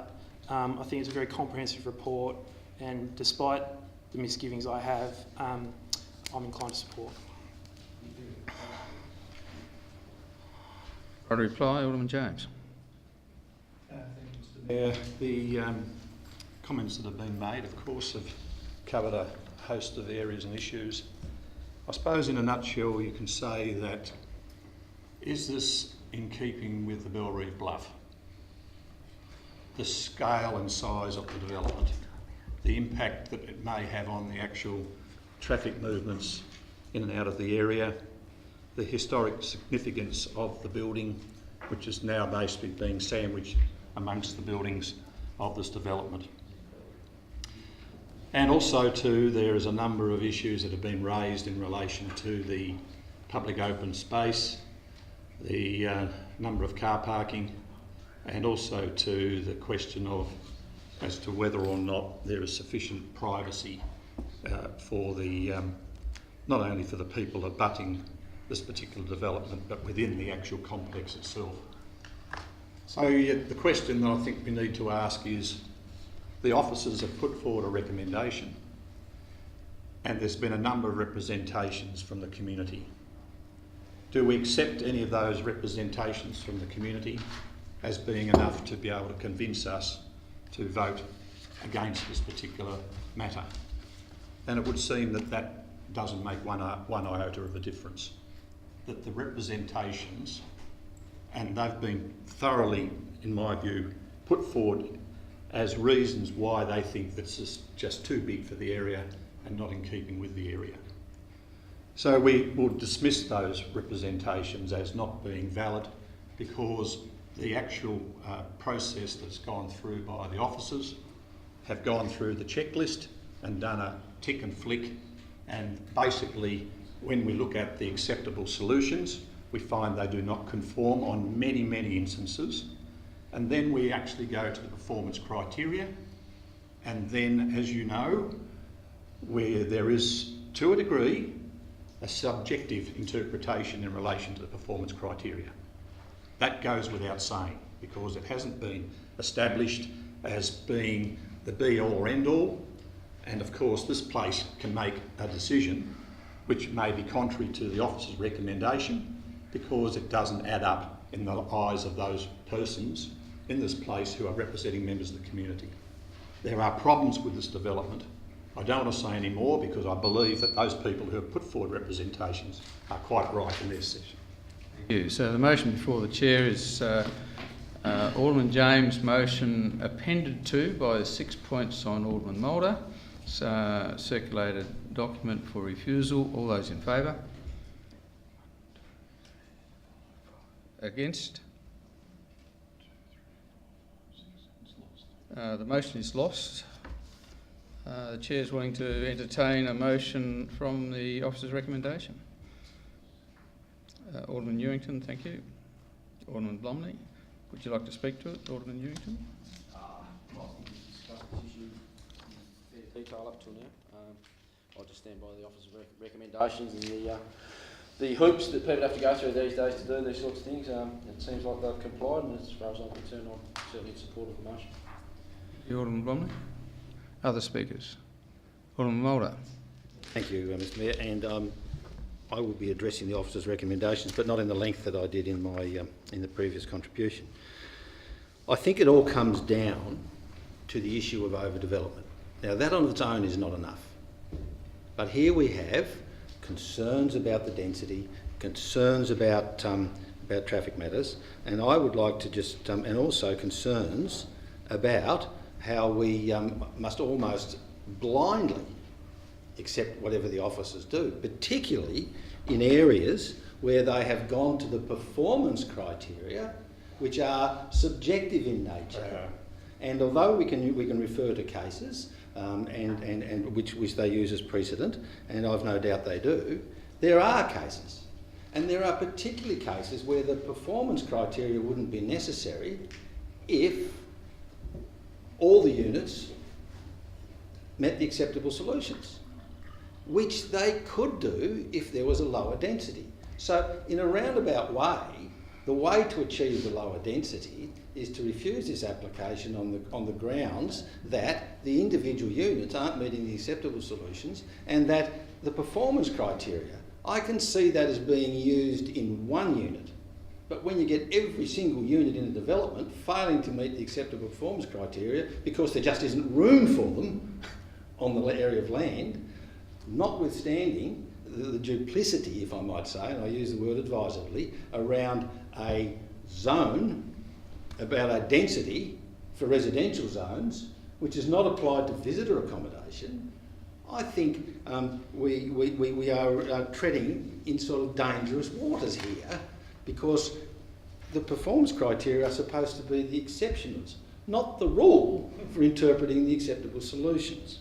So it's really the density argument that I'm persuaded by, but I need to address it in these other accepted performance criteria.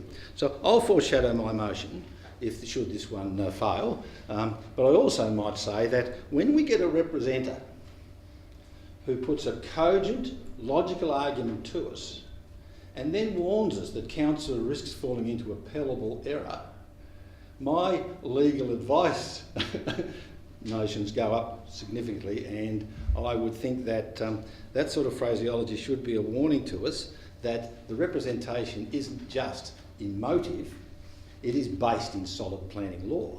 And I would think that some of our arguments are also based in solid planning law. So I won't be supporting the motion for those reasons, and foreshadow my original motion. Thanks, Alderman Mulder. Other speakers? Alderman Walker.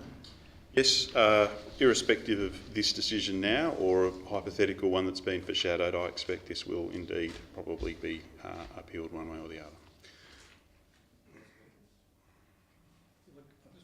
James. Take up on Alderman Walker's comment there. Look, it's mischievous to say that because of the fact that it hasn't got to that stage yet, and you cannot have that fallback position of saying it'll be determined by the tribunal. Actually, I shouldn't have. Yeah, that's right.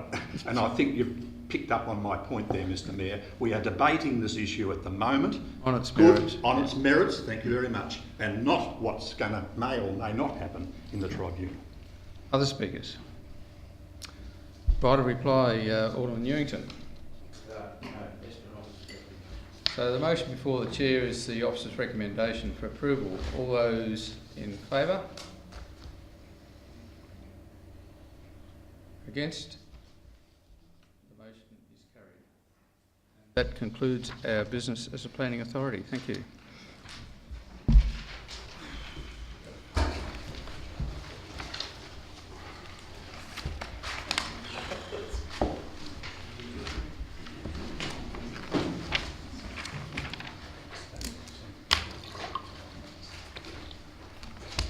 Nothing under customer service. Under asset management, the recommendation is that Council essentially authorises the GM to go to tender on the Bellerive Public Pier. Thank you, Alderman Walker. Second, Alderman Edmonds. Speakers? Yes. Look, thank you, Mr. Mayor. Initially, this concept started out as a breakwater. Something that is a very utilitarian device to unimaginatively break some water. This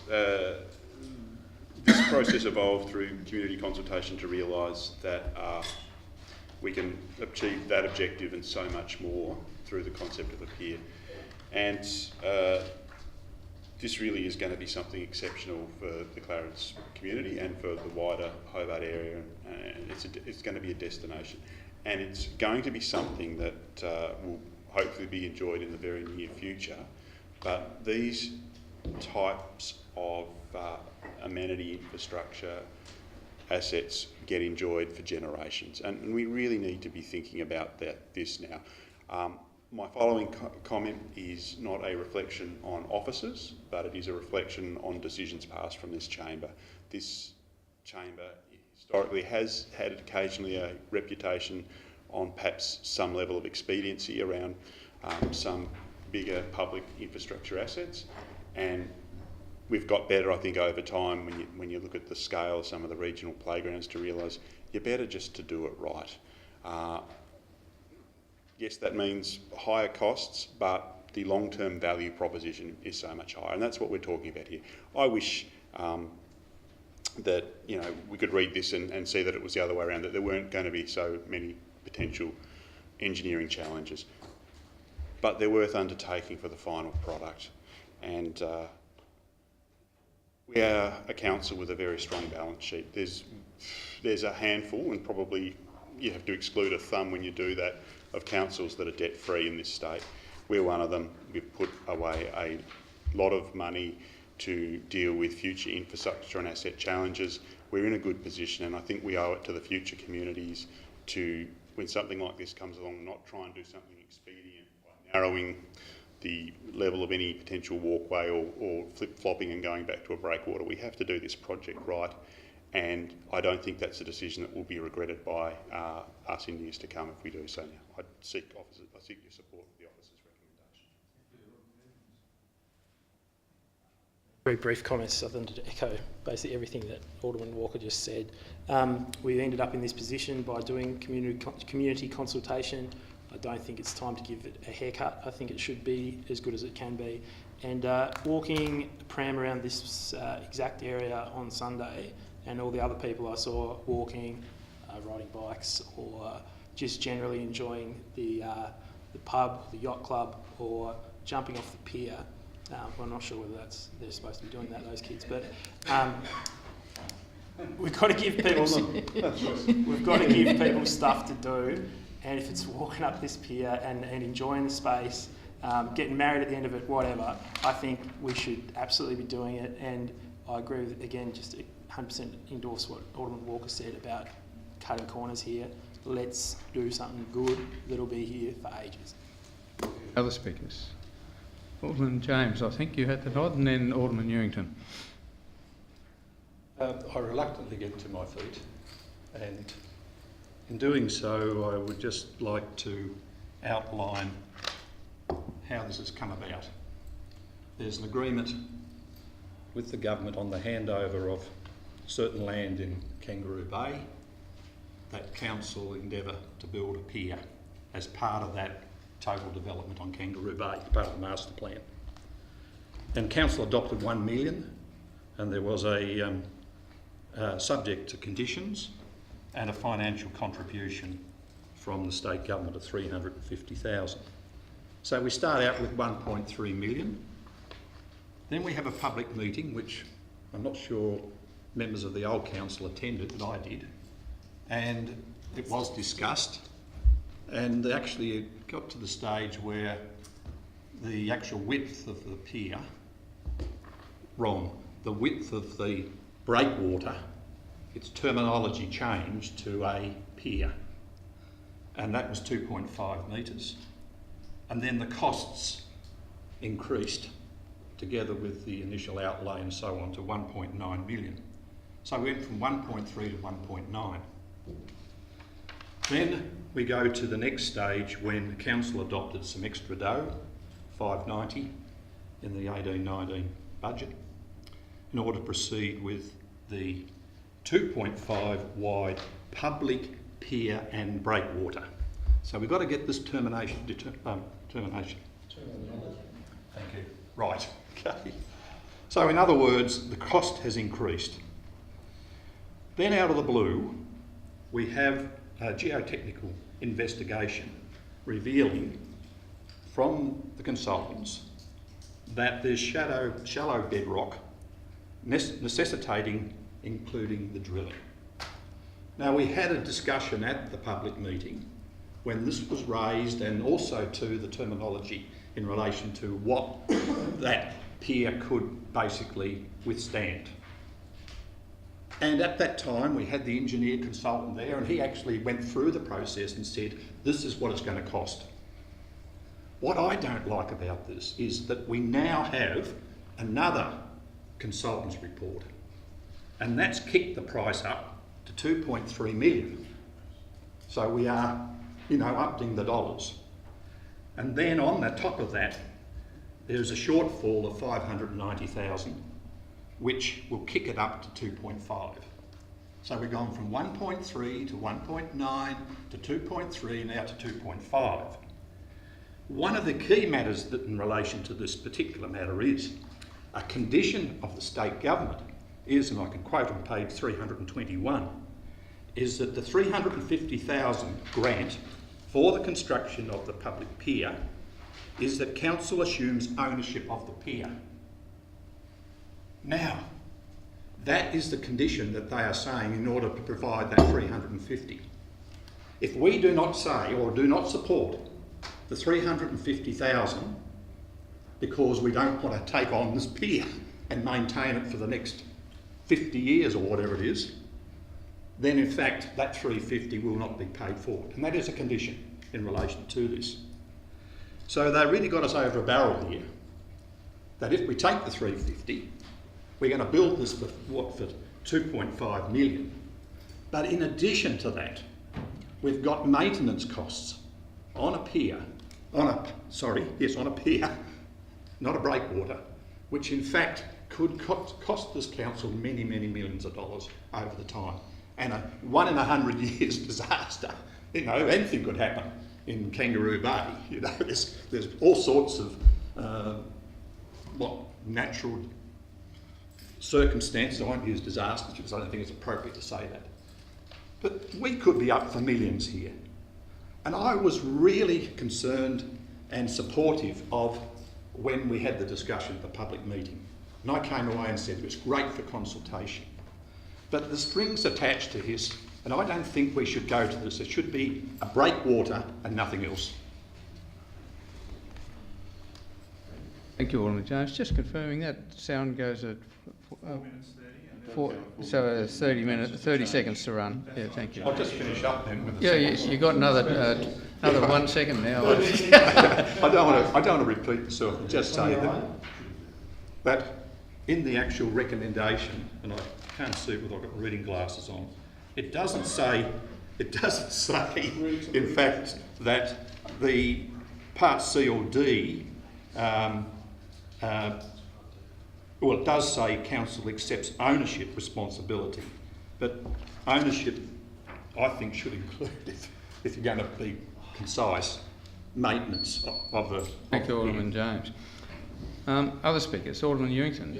Sorry, yes, you foreshadowed. Yeah. Look, obviously with my interest in increasing public open space for recreational and fitness and movement opportunities. I think it's certainly in addition to the area for that. I mean, there's one thing that really frustrates me about the debate about the foreshore trail around Battery Point. You know, we spend all this money, and on one hand, I'm supporting building restaurants and bars in Bellerive. So we certainly need to find ways to get people out of the restaurant and bar, going, moving and doing stuff. And I certainly think something like the pier would be a fantastic addition to that. Pity we can't put a few diving boards on there and a couple of pontoons and a few things like that to make it a bit more active rather than just walk out, turn around and come back. But anyway, that's something we can look at down the track. But I suppose the good thing about this is, I mean, it doesn't lock us into actually approving it all now. I think it'd be silly of us not to at least get the tenders out there, see how it comes back, and then make a decision based on how that sits. It's a little bit too late to be changing the whole design and structure just because we're a bit scared of spending a few dollars. And I think, you know, certainly from what Alderman Edmund said, you know, I mean, something that's going to be here for a long time. You know, it's an investment in the community for 20, 30 years, and I think it would be well received by the community.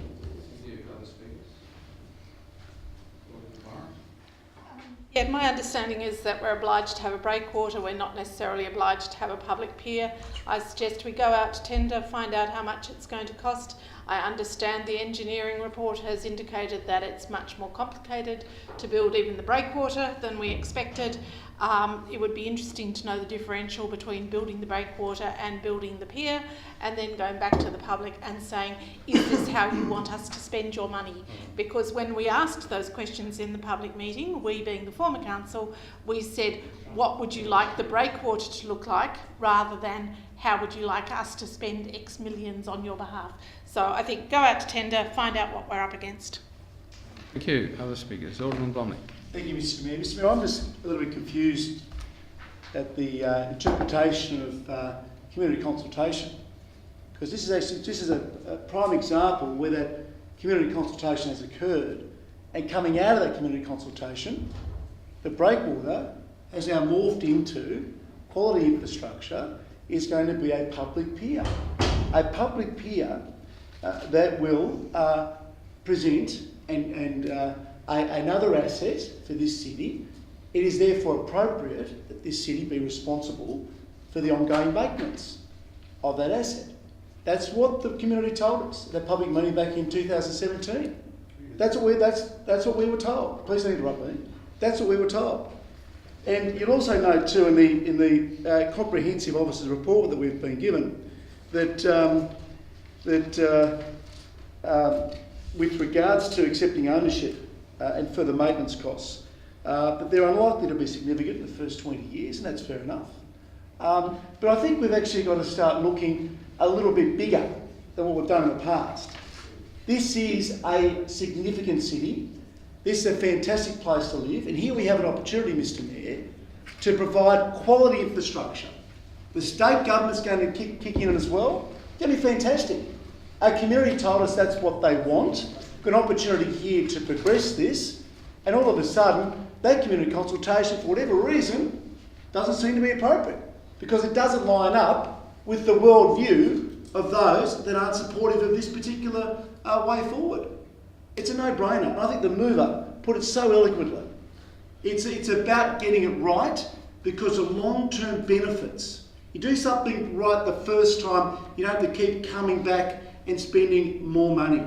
This is quality, this is a no-brainer from where I sit. Thank you. Other speakers. Alderman Pearce. Thank you, Mayor.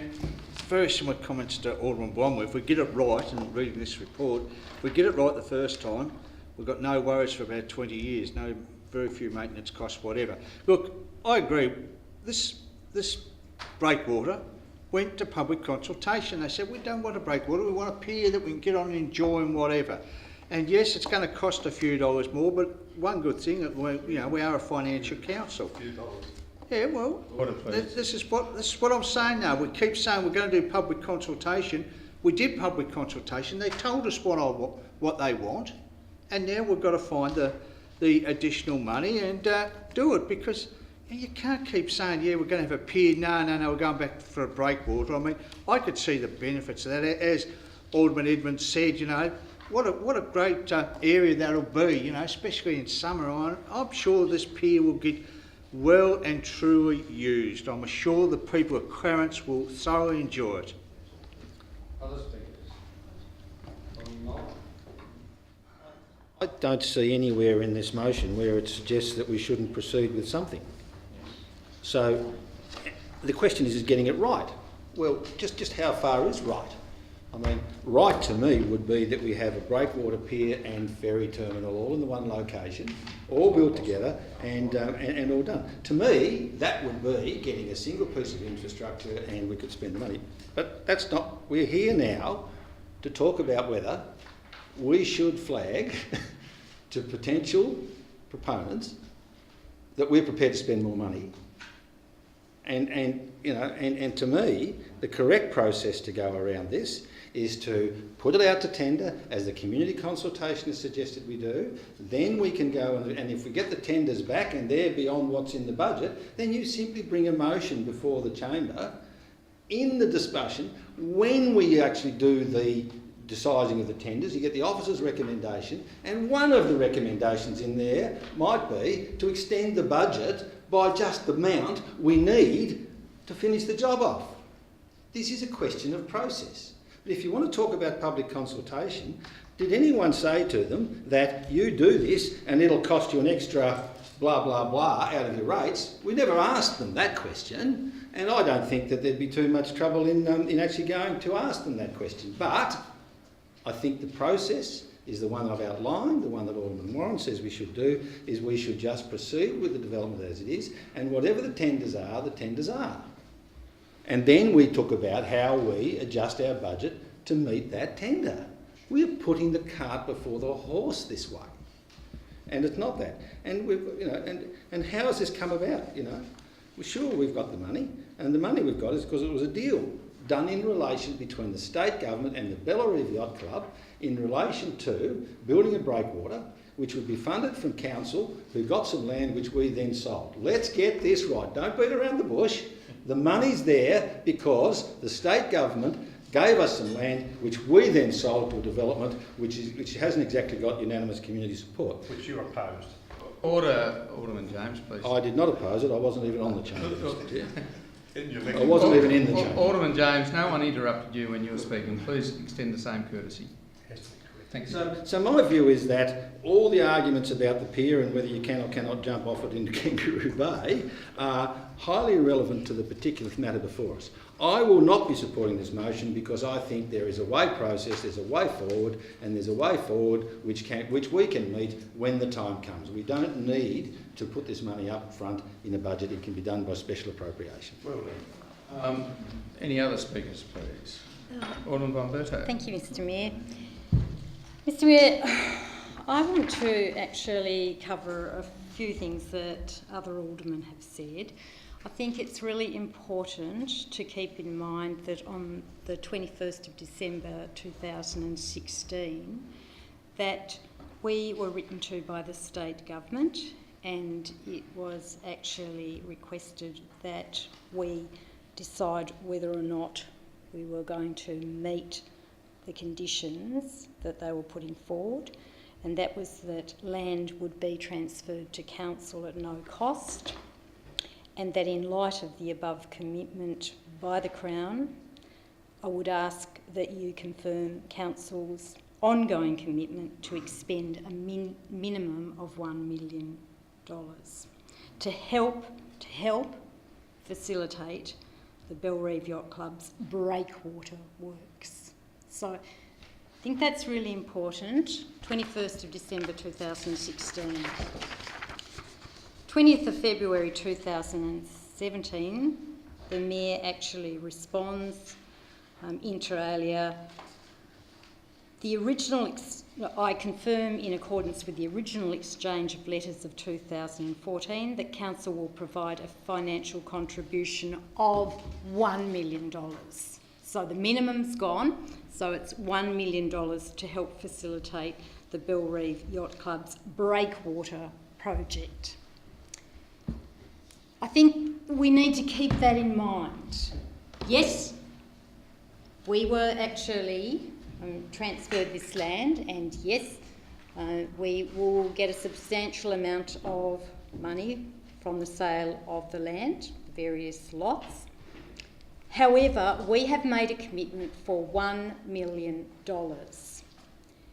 At the moment, we are now looking at making a commitment of well over $2 million if you subtract what the state government have or are going to provide to us.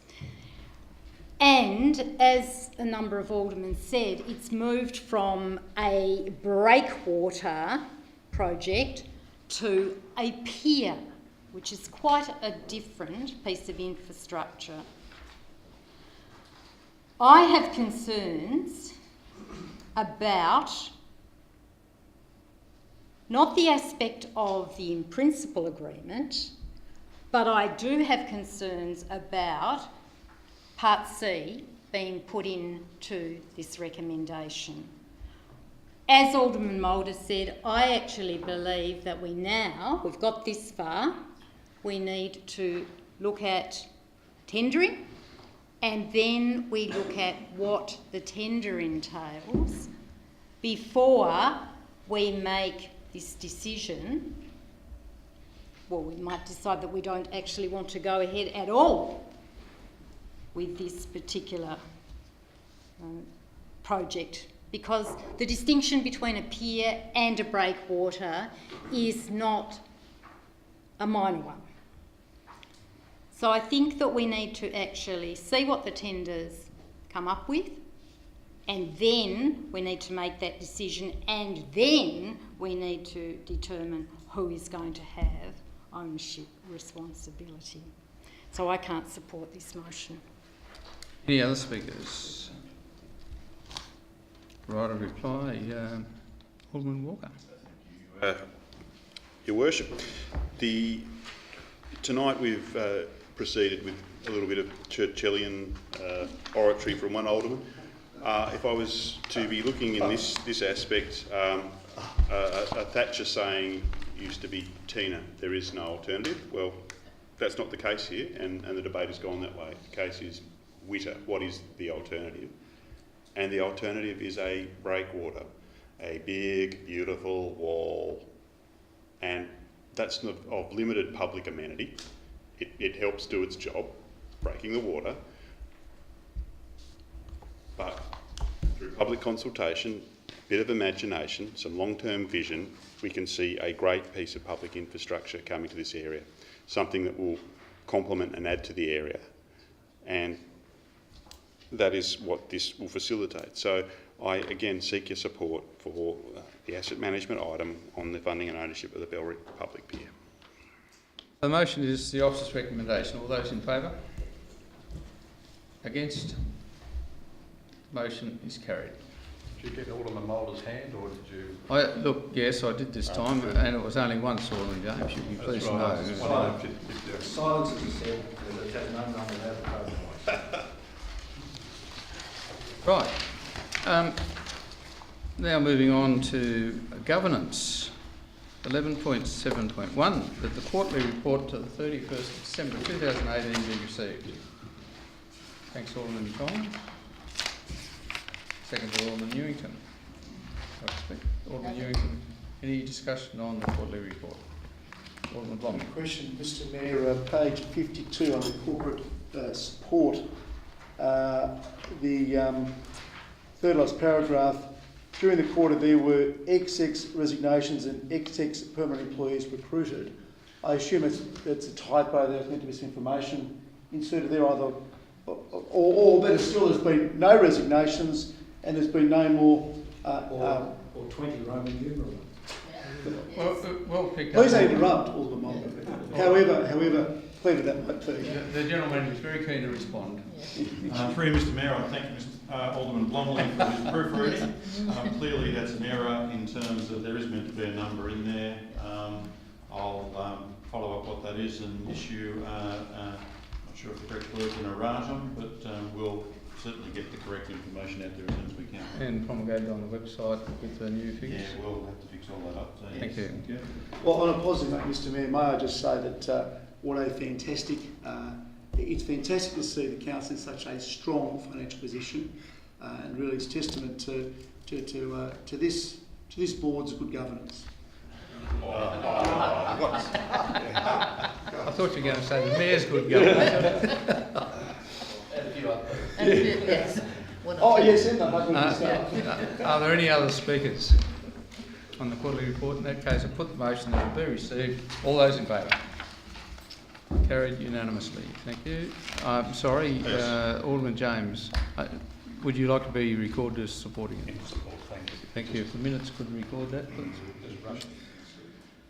11.7.2, review of Tasmania's local government legislation framework, that we endorse the proposed response. I'll move that, Mr Mayor. Thank you, Alderman Mulder. Second, Alderman Blomley. Speakers? Mr Mayor, I just note that you haven't declared a conflict of interest with your recent appointment to be the consultant of the committee to whom you are consulting. Big copper. I shall abstain. Any other? Alderman Blomley? Thank you, Mr Mayor. Just really saying the obvious, this is a good final document. It was a fantastic consultative process with elected members and the General Manager and his team. I think this is a good end result. Obviously, this will go into the melting pot with the many other submissions that this review receives, but I'm very proud with where we've landed with this document. Thank you. Motion then. All those in favour? Against? Well, abstain. Please note my abstention.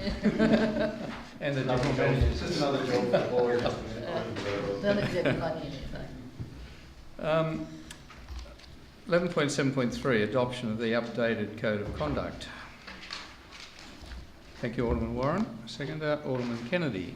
Would you like to speak to Alderman Warren? We did spend a lot of time discussing this. We had very robust discussion about the Code of Conduct. Reading it, to me, it's what you would expect from any contemporary workplace. I'm aware that a lot of the aldermen have not had the opportunity to work in a contemporary workplace. But to me, it's all about respect. Respect. Alderman Warren, on the matter of respect, I think it would be better if we all were assumed to be in workplace. The code you're promoting. And I'd like to quote Alderman Blomley in that an optimist, correct me if I get this wrong, but an optimist sees an opportunity in every challenge. Is that correct? That probably applies to And No one knew it, but anyway. yeah. So you can't. Pessimist sees difficulty in every opportunity, not optimist sees opportunity in every Alderman Warren, it Close. would be better if we had provided an interruption. But I think you get the gist there that this should be a no-brainer. It should be straightforward. I refer you to Part 7, where a councillor must treat all persons fairly, must not cause any reasonable person offence or embarrassment, and must not bully or harass any person.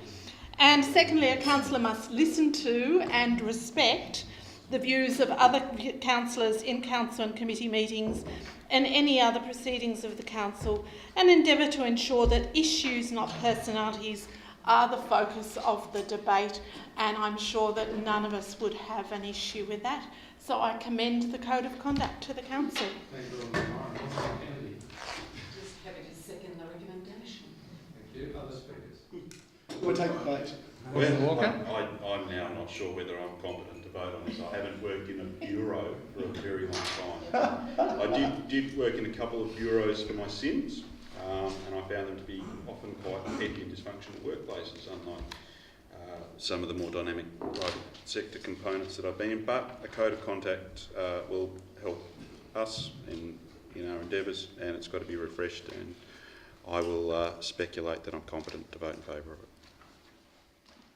I might point out before proceeding that we'll deal with Part A first, and if Part A fails, then Part B comes into contention here. So the motion before the Chair right now is Part A. Other speakers? Alderman Morrow. Yes, I've had concerns with these transmission of what used to be in the regulation, which used to have legal interpretations, judicial precedent, a presumption of innocence, and all those other things that used to be in regulations that passed through Parliament. Here we have a minister basically imposing a set of requirements, of conduct upon us that to date they haven't even been prepared to impose upon themselves in their debating chambers. And then if you take a step behind that, because they have sufficient things called standing orders, which are statutory, written down and quite clear. But, you know, my only comfort is that the Minister and the members of our parliaments have shown us the standard to which we should aspire in our debates. And here, I follow my leader. Thank you, Alderman Mulder.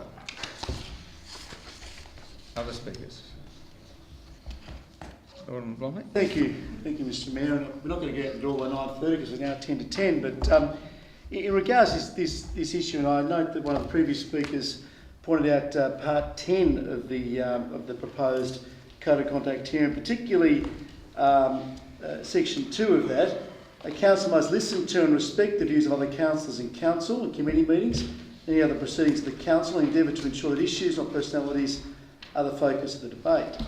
Now, that looks fantastic in black and white, but we live in the real world here, and if from time to time, in our workplaces, in our, dare I say it, in our personal interactions with people, some comments might be silly. They might be considered stupid. They might be considered irrelevant. They might be considered petty. This code of conduct here, Mr Mayor, because it's said in a council meeting or a council workshop or whatever, this is calling upon me to respect that view. I respect the person's right to have a view. I respect the person's right to make a stupid, silly, petty, irrelevant comment. Quite often, I respect that they have that right. I don't necessarily have to respect the comment itself. So I think just by way of interpretation, we need to be quite clear here as to what this is calling upon. This is just basically saying treat others as you yourself would like to be treated. Treat people with respect. Does not necessarily mean you have to agree or respect their views. This here, as I've said before, needs to be the contest of ideas. And we come here from different viewpoints. We all come here with the one goal of making this place a better place. And that's why I'm very happy to support this code of conduct. Thank you, Alderman Blomley. Other speakers? Right to reply, Alderman Warren? Yeah, look, I'm not quite sure what Alderman Walker was referring to in terms of bureau. I've worked in both public and private. Some of the best workplace cultures have been in the private industry. But I would just urge aldermen to exhibit behaviour that exceeds that of our state and federal counterparts. Why don't we set the example rather than saying, like my boys do, oh, he did it, so it's okay for me to do it. Let's be better than that. Thank you. So the motion is Part A, which is we adopt the procedure. All those in favour? Carried unanimously. Thank you. And Part B is defunct. No need.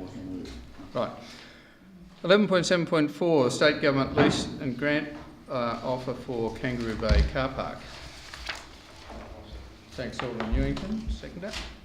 Alderman Blomley. Thank you. Alderman Newington. Would you like to speak to it? Okay. Alderman Blomley. Other speakers? Alderman James. Yeah, look, this is a great move forward because it means that the council will in fact enter into a grant agreement with the state to do undertake the required works, and also it does by the very nature mean that council has some guardianship over this particular area of land and therefore can open it up, as I would suggest, to the public, at the same time be able to accommodate the Bellerive Yacht Club in their endeavours, particularly on the Crown series. And I was down there with a friend and I just couldn't get over the way in which the Bellerive Yacht Club conducted that gathering on the day. And you may be aware, I've always had some reluctance in relation to what we provide to the Bellerive Yacht Club, and in fact, if we want to go a step further and identify the pier, breakwater, no, beg your pardon, pier it is, yeah, pier, as being something that we've basically gifted, in a sense, to the Bellerive Yacht Club. But having said that, Council has consulted with the Belrive Yacht Club on the proposed grant and lease arrangements, and for all intents and purposes, I think, Mr Chairman, that has been agreed to, or basically it's just waiting for us to sign off. I'll support the recommendation. Through you, Mr Mayor, because I wasn't here at the briefing on Friday, can you just give me an approximate costing on what the lease will cost per year? Through Mr Mayor, my understanding is, and it's still be final, those final terms to be negotiated, it's $1. Right, thank you. I reply. I'll put the motion. All those in favour? Carried unanimously. Thank you. The next item is 11.7.5, recruitment of a general manager, that we adopt the process recommended in the paper and appoint a committee. Thank you, Alderman Warren. Seconded Alderman Kennedy. Alderman Warren, would you like to speak to the motion? I recommend the motion to council. Thank you. Other speakers? Alderman James. Yes, look, it's an interesting time in this place, and I was just going through the years that I've been here, and subsequently, and I thought that perhaps the GM may have continued on and completed his contract, but he's decided to go a year earlier. So that's fair enough. And what I think is important is that, and I wouldn't like to preempt anything that the committee would in fact be considering at this stage, but nevertheless, I think over the years and going back in time that we've had a good mix of candidates within the state in Tra, and then we've had a pretty good run for candidates who ultimately got into the top job from interstate. So in actual fact, we've had a good mix over the years. And in supporting this recommendation, and it's basic as it is to do with the recruitment of a new general manager, and that is what we're about, and the appointment of a panel. But I would like to say this, that every now and again it's always great to have some external influence coming in, and that may be the outcome or it may not be the outcome. But look, when it gets to the bottom line at, where is it, down at Appendix 1 at item 7, I not vehemently, but I pursued that as being part of the process that Council ought to in fact be able to have the final say on that short list of candidates, Mr Chairman, and by the very nature of that, we will have our say. So look, it's great, and I've added up 5 GMs, 5 wardens, deputies, and it's been a wonderful time. So look, I'll be around for longer. I wasn't sure as to when the general manager was in fact going to do out his term, and we'll see what happens then. But nevertheless, we'll have a new general manager in this place, and in closing, may I say, Mr Mayor, that Mr Paul and I haven't always agreed on things. Save the eulogies until, I until know, time comes. We're talking about the future. But this is the last opportunity, in fact. Thank you. There'll be another. So yes, there will. So I just hope that perhaps we can have somebody from outside to take on the role. So I support I think it's important to note that we'll be advertising under this process. Absolutely. And that I think we ought to encourage internal candidates as well as external candidates to apply. Let's not say one way or the other. That's the point. That's precisely the point we shouldn't say. Thank you. All right. Any other speakers? Come on, Morgan. Well, look, it is open. We do want to seek applications far and wide, and existing office holders are indeed welcome to reapply. Thank you. Come on, Alderman Mulder. Alderman Mulder, I hope you can shed light on this debate. What's the shed? We're talking about the process. Does anyone have difficulty with the process? Get on with it. But I do make, a few observations about a few injudicious comments about We encourage everyone who feels they have the capacity to serve this city in what is a difficult job, and for a bucket load of dough, I might add, to apply without any preference for one lot or the other. Let's go. This is what a talent search is about. We search far and wide. Had we had a preference the last time, the General Manager would not be sitting where he is today. Other speakers? Right of reply, Alderman Warren. I commend the process to the council. Thank you. So the recommendation is before the Chair. All those in favour? Carried unanimously. Thank you. Moving through to Alderman's question time. We have one question I noticed from Alderman Warren, General Manager. Mr Mayor, I'll thank you for that. I will hopefully find my answer here somewhere. I should have it organised. Yes, I have that now. Yes, I apologise to Alderman Warren that the answer wasn't printed in the agenda, but we were hoping to have some further information in relation to the noise tests, which unfortunately I don't have, but we will provide in due course. In relation to the answers provided, and these will be printed in the minutes, Alderman Warren too. In response to the first question, I'd say that the operators at Bellreeve Oval do undertake litter collection after each game. From the Oval to Bellreeve Beach Park and the streets surrounding the Oval, including Church Street, Douglas Street, Park Street, Derwent Street and Beach Street. If the event finishes after dark, a clean-up is undertaken post-match and a second clean-up at first light the next morning. The cleaning contractor is asked to look in roadside garden beds of residences for litter where possible, as well as the garden beds surrounding the venue. Also, the Buckingham Rowing Club cleans the South Street Reserve. We will, however, take up the matter of ensuring that the cleaning contractor does do their job adequately, and we will address that situation with Cricket Tasmania. In response to the second question regarding the monitoring of events with regard to noise and the use of fireworks, the use of fireworks is not covered by existing development permits. The permit only covers amplified noise. In any event, the permit conditions are superseded by the environmental management plan. The environmental management plan provides for measurement of noise from events at designated locations around the Oval.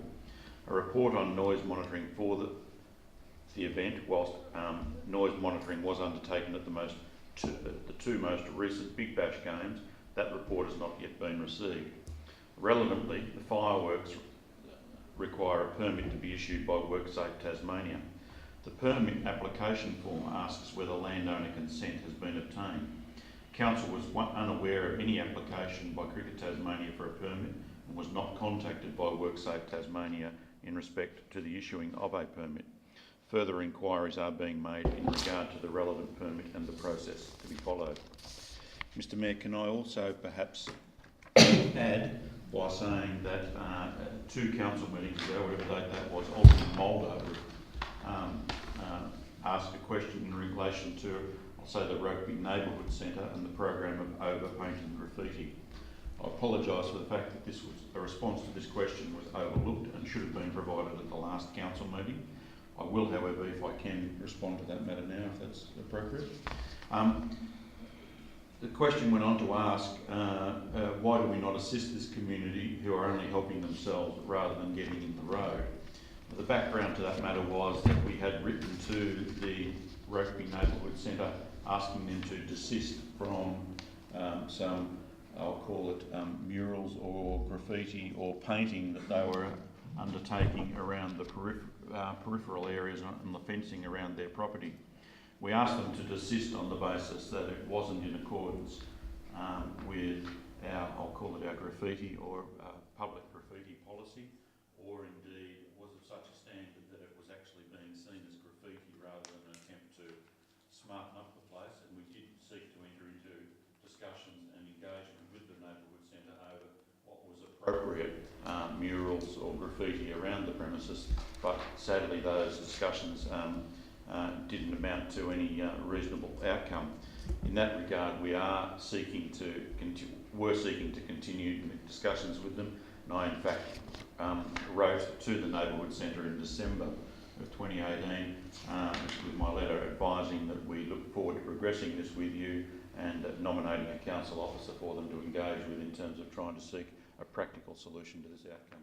I apologise if that question wasn't answered at the last council meeting. Moving on to 12.3, answers to previous questions taken on notice, and there are two of those. GM. Sorry, I'm just trying to catch up now that I've done that. Mr Mayor, there were two questions taken on notice. There are answers provided there in the agenda. I don't propose to reiterate those. Thank you. Questions without notice, and starting with Alderman Mulder. My question relates to the Rosny Hill proposal, which has been withdrawn, but it sits in the wings. Section 16 of the Nature Conservation Act 2002 refers to classes of reserved land, including that applicable to Rosny, and says at 3B, the land was reserved for the purposes specified, in which case were nature conservation purposes, and goes on to say any purpose that, in the opinion of the Governor, would promote better management or more effective use of that land, etc., etc. So, has the government been asked for his approval of of the development? And secondly, will the General Manager seek such approval before signing any consent to lodge the DA? Through you, Mr Mayor, in relation to the first development proposal, yes, that consent was sought from the I'll say the department as distinct from the minister, but I think that's because the minister has delegated that authority to the department, and they were not in a position to give that consent at that point in time, hence the first application being withdrawn, because I then subsequently did not give landowner consent. Subsequent to that date, council officers and the proponents have had a number of meetings with the department officers trying to ascertain at what sort of threshold level, if I can call it that, they would consent to the application being in accordance with the nature, ENP, NRMA, I think it's called, and we are expecting in writing from them in the not too distant future their determination as to I think that's the correct word, isn't it, Ian, as to what an appropriate level of development is. This all goes against, I might add, earlier advice that we had got from the minister in an earlier time, that the development proposal and everything was in accordance with that legislation. I'm aware of many of the circumstances. My question specifically related to the fact that if there's any other purpose that needed to be in the opinion of the Governor. So in other words, it's an Executive Council decision which must go to the point of that the Governor is of the opinion that it would promote the better management or more effective use of that site. So the question really is not what the department said or what the minister said. The question is, because clearly any proposal to develop that, to put any development at all on the nature reserve, must satisfy a test that the Governor is of the opinion that it would promote better management of the values of that land. Can I respond by saying that's not an issue or a constraint that's been raised by the department in relation to our discussions with them? Correct me if I'm wrong. No, that's correct. We will certainly further ask that question of the relevant minister's delegate. Alderman Kennedy.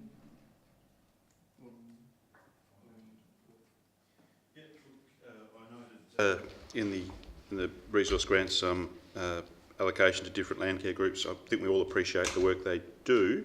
My question is in relation to, if you like, a section of the coast between King Street and Bellreeve to the hotel. That seems to be an area. Is that an area that the Bellreeve Beach Land Care Group is allowed or not allowed? Is there some reason why?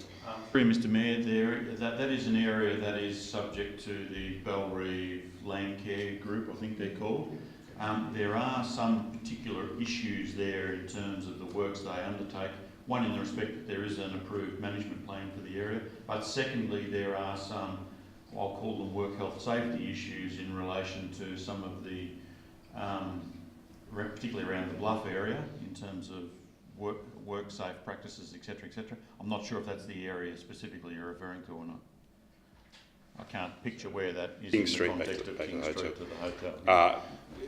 I guess then I'll just ask my second question. Just say I'd appreciate perhaps a review of the area by Park Staff West. I'm thinking some blackberries and other things growing in that. I take it from the King Street through to the hotel? Yeah, right. Okay, thanks. I will follow up on if there's blackberries and whatever. We'll have someone follow up on that. Yeah. There's some blackberries also around the other side. Right around the Esplanade. Blackberries, just give us a couple of days. Alderman Pearce. Thank you, Mayor. Now we've got the screen over there. I wonder, is it possible with the, with Alderman agreeing, that we could have, when amendments are written out, alternative motions or amendments are written out, is there any chance we can get them up on the screen? It's not going to happen every time, I understand. I'd like to pursue that. We need to have a discussion on the workshop about maybe the next workshop. We can grab a couple of minutes to talk about how this can be advanced from where we are. Through you, Mr. Mayor, we've certainly have discussed that already as officers, and one of the things is that we can certainly do that if we can get them in time to do it. Alternatively, we can do it on the fly at the meeting, but if they're quite extensive and comprehensive, it's a little more problematic. Alderman Blomley. No, thank you, Mr. Mayor. Alderman Edmonds. Alderman Von Berto. Mayor, whilst we're looking at changes in the chamber during meetings, have we actually considered electronic voting? Recently. Recently, yes. Recently, no. We did look at it about 3, 4, 5 years ago, and it was reasonably expensive. There are other organisations that use electronic voting, and I think of LGAT in relation to that. But I have to say, from my perspective, it is very slow and would delay, in my view, the flow of the meeting far more significantly from where we're at the moment.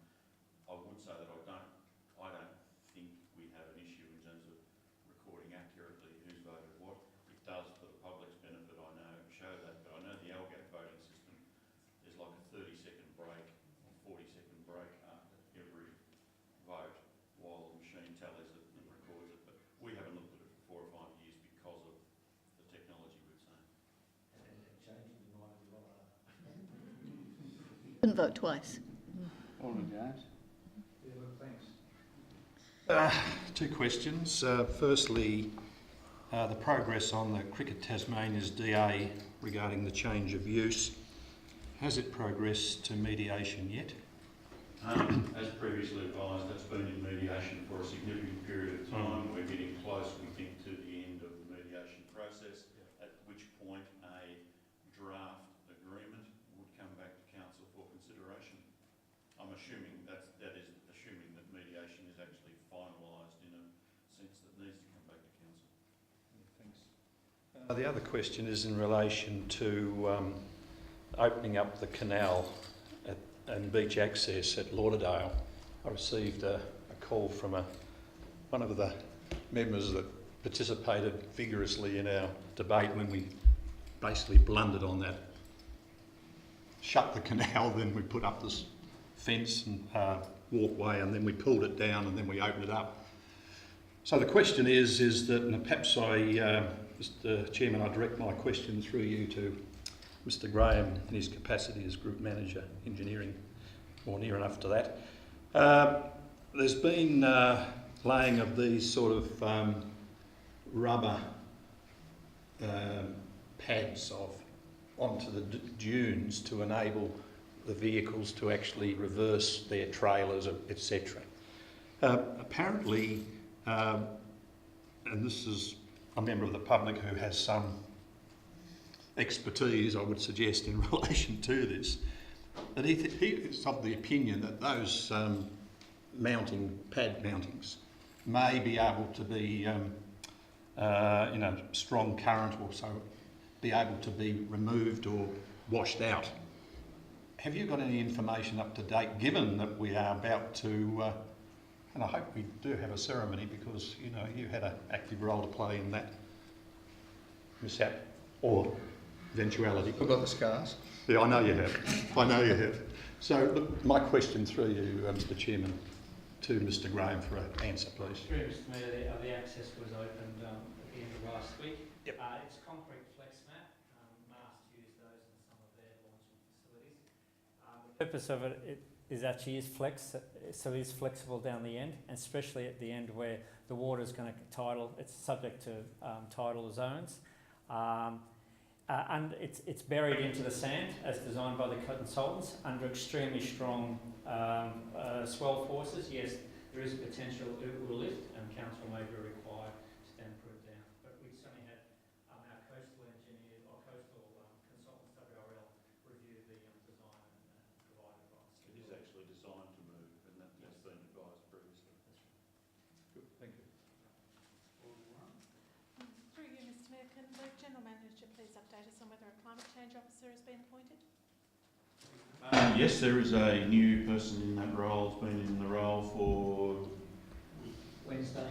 a couple of days. Quite recently. Yes.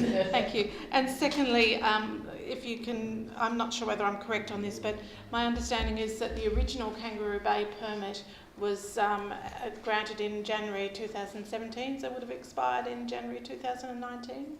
Is that Kangaroo Bay permit? The development for the original hotel, which was superseded. I'd say it won't expire at all because they've had substantial commitment. But the original, so the original one doesn't lapse even, so the second one carries on. There was a fallback. I'd have to think through what the subtlety was of the first and second one, but I would suspect that probably both of them provided for earthworks. Similar to what's been undertaken, therefore I would probably, without having it researched, suspect that both of them have substantial commencement. Okay, that concludes Alderman question time. We do need to go in a closed meeting. Can I thank our one member of the public for remaining and lasting the distance? I have a motion to go into closed session, please. Alderman Pearce, thank you. Seconded Alderman Edmonds. All those in favour? Against? Carried.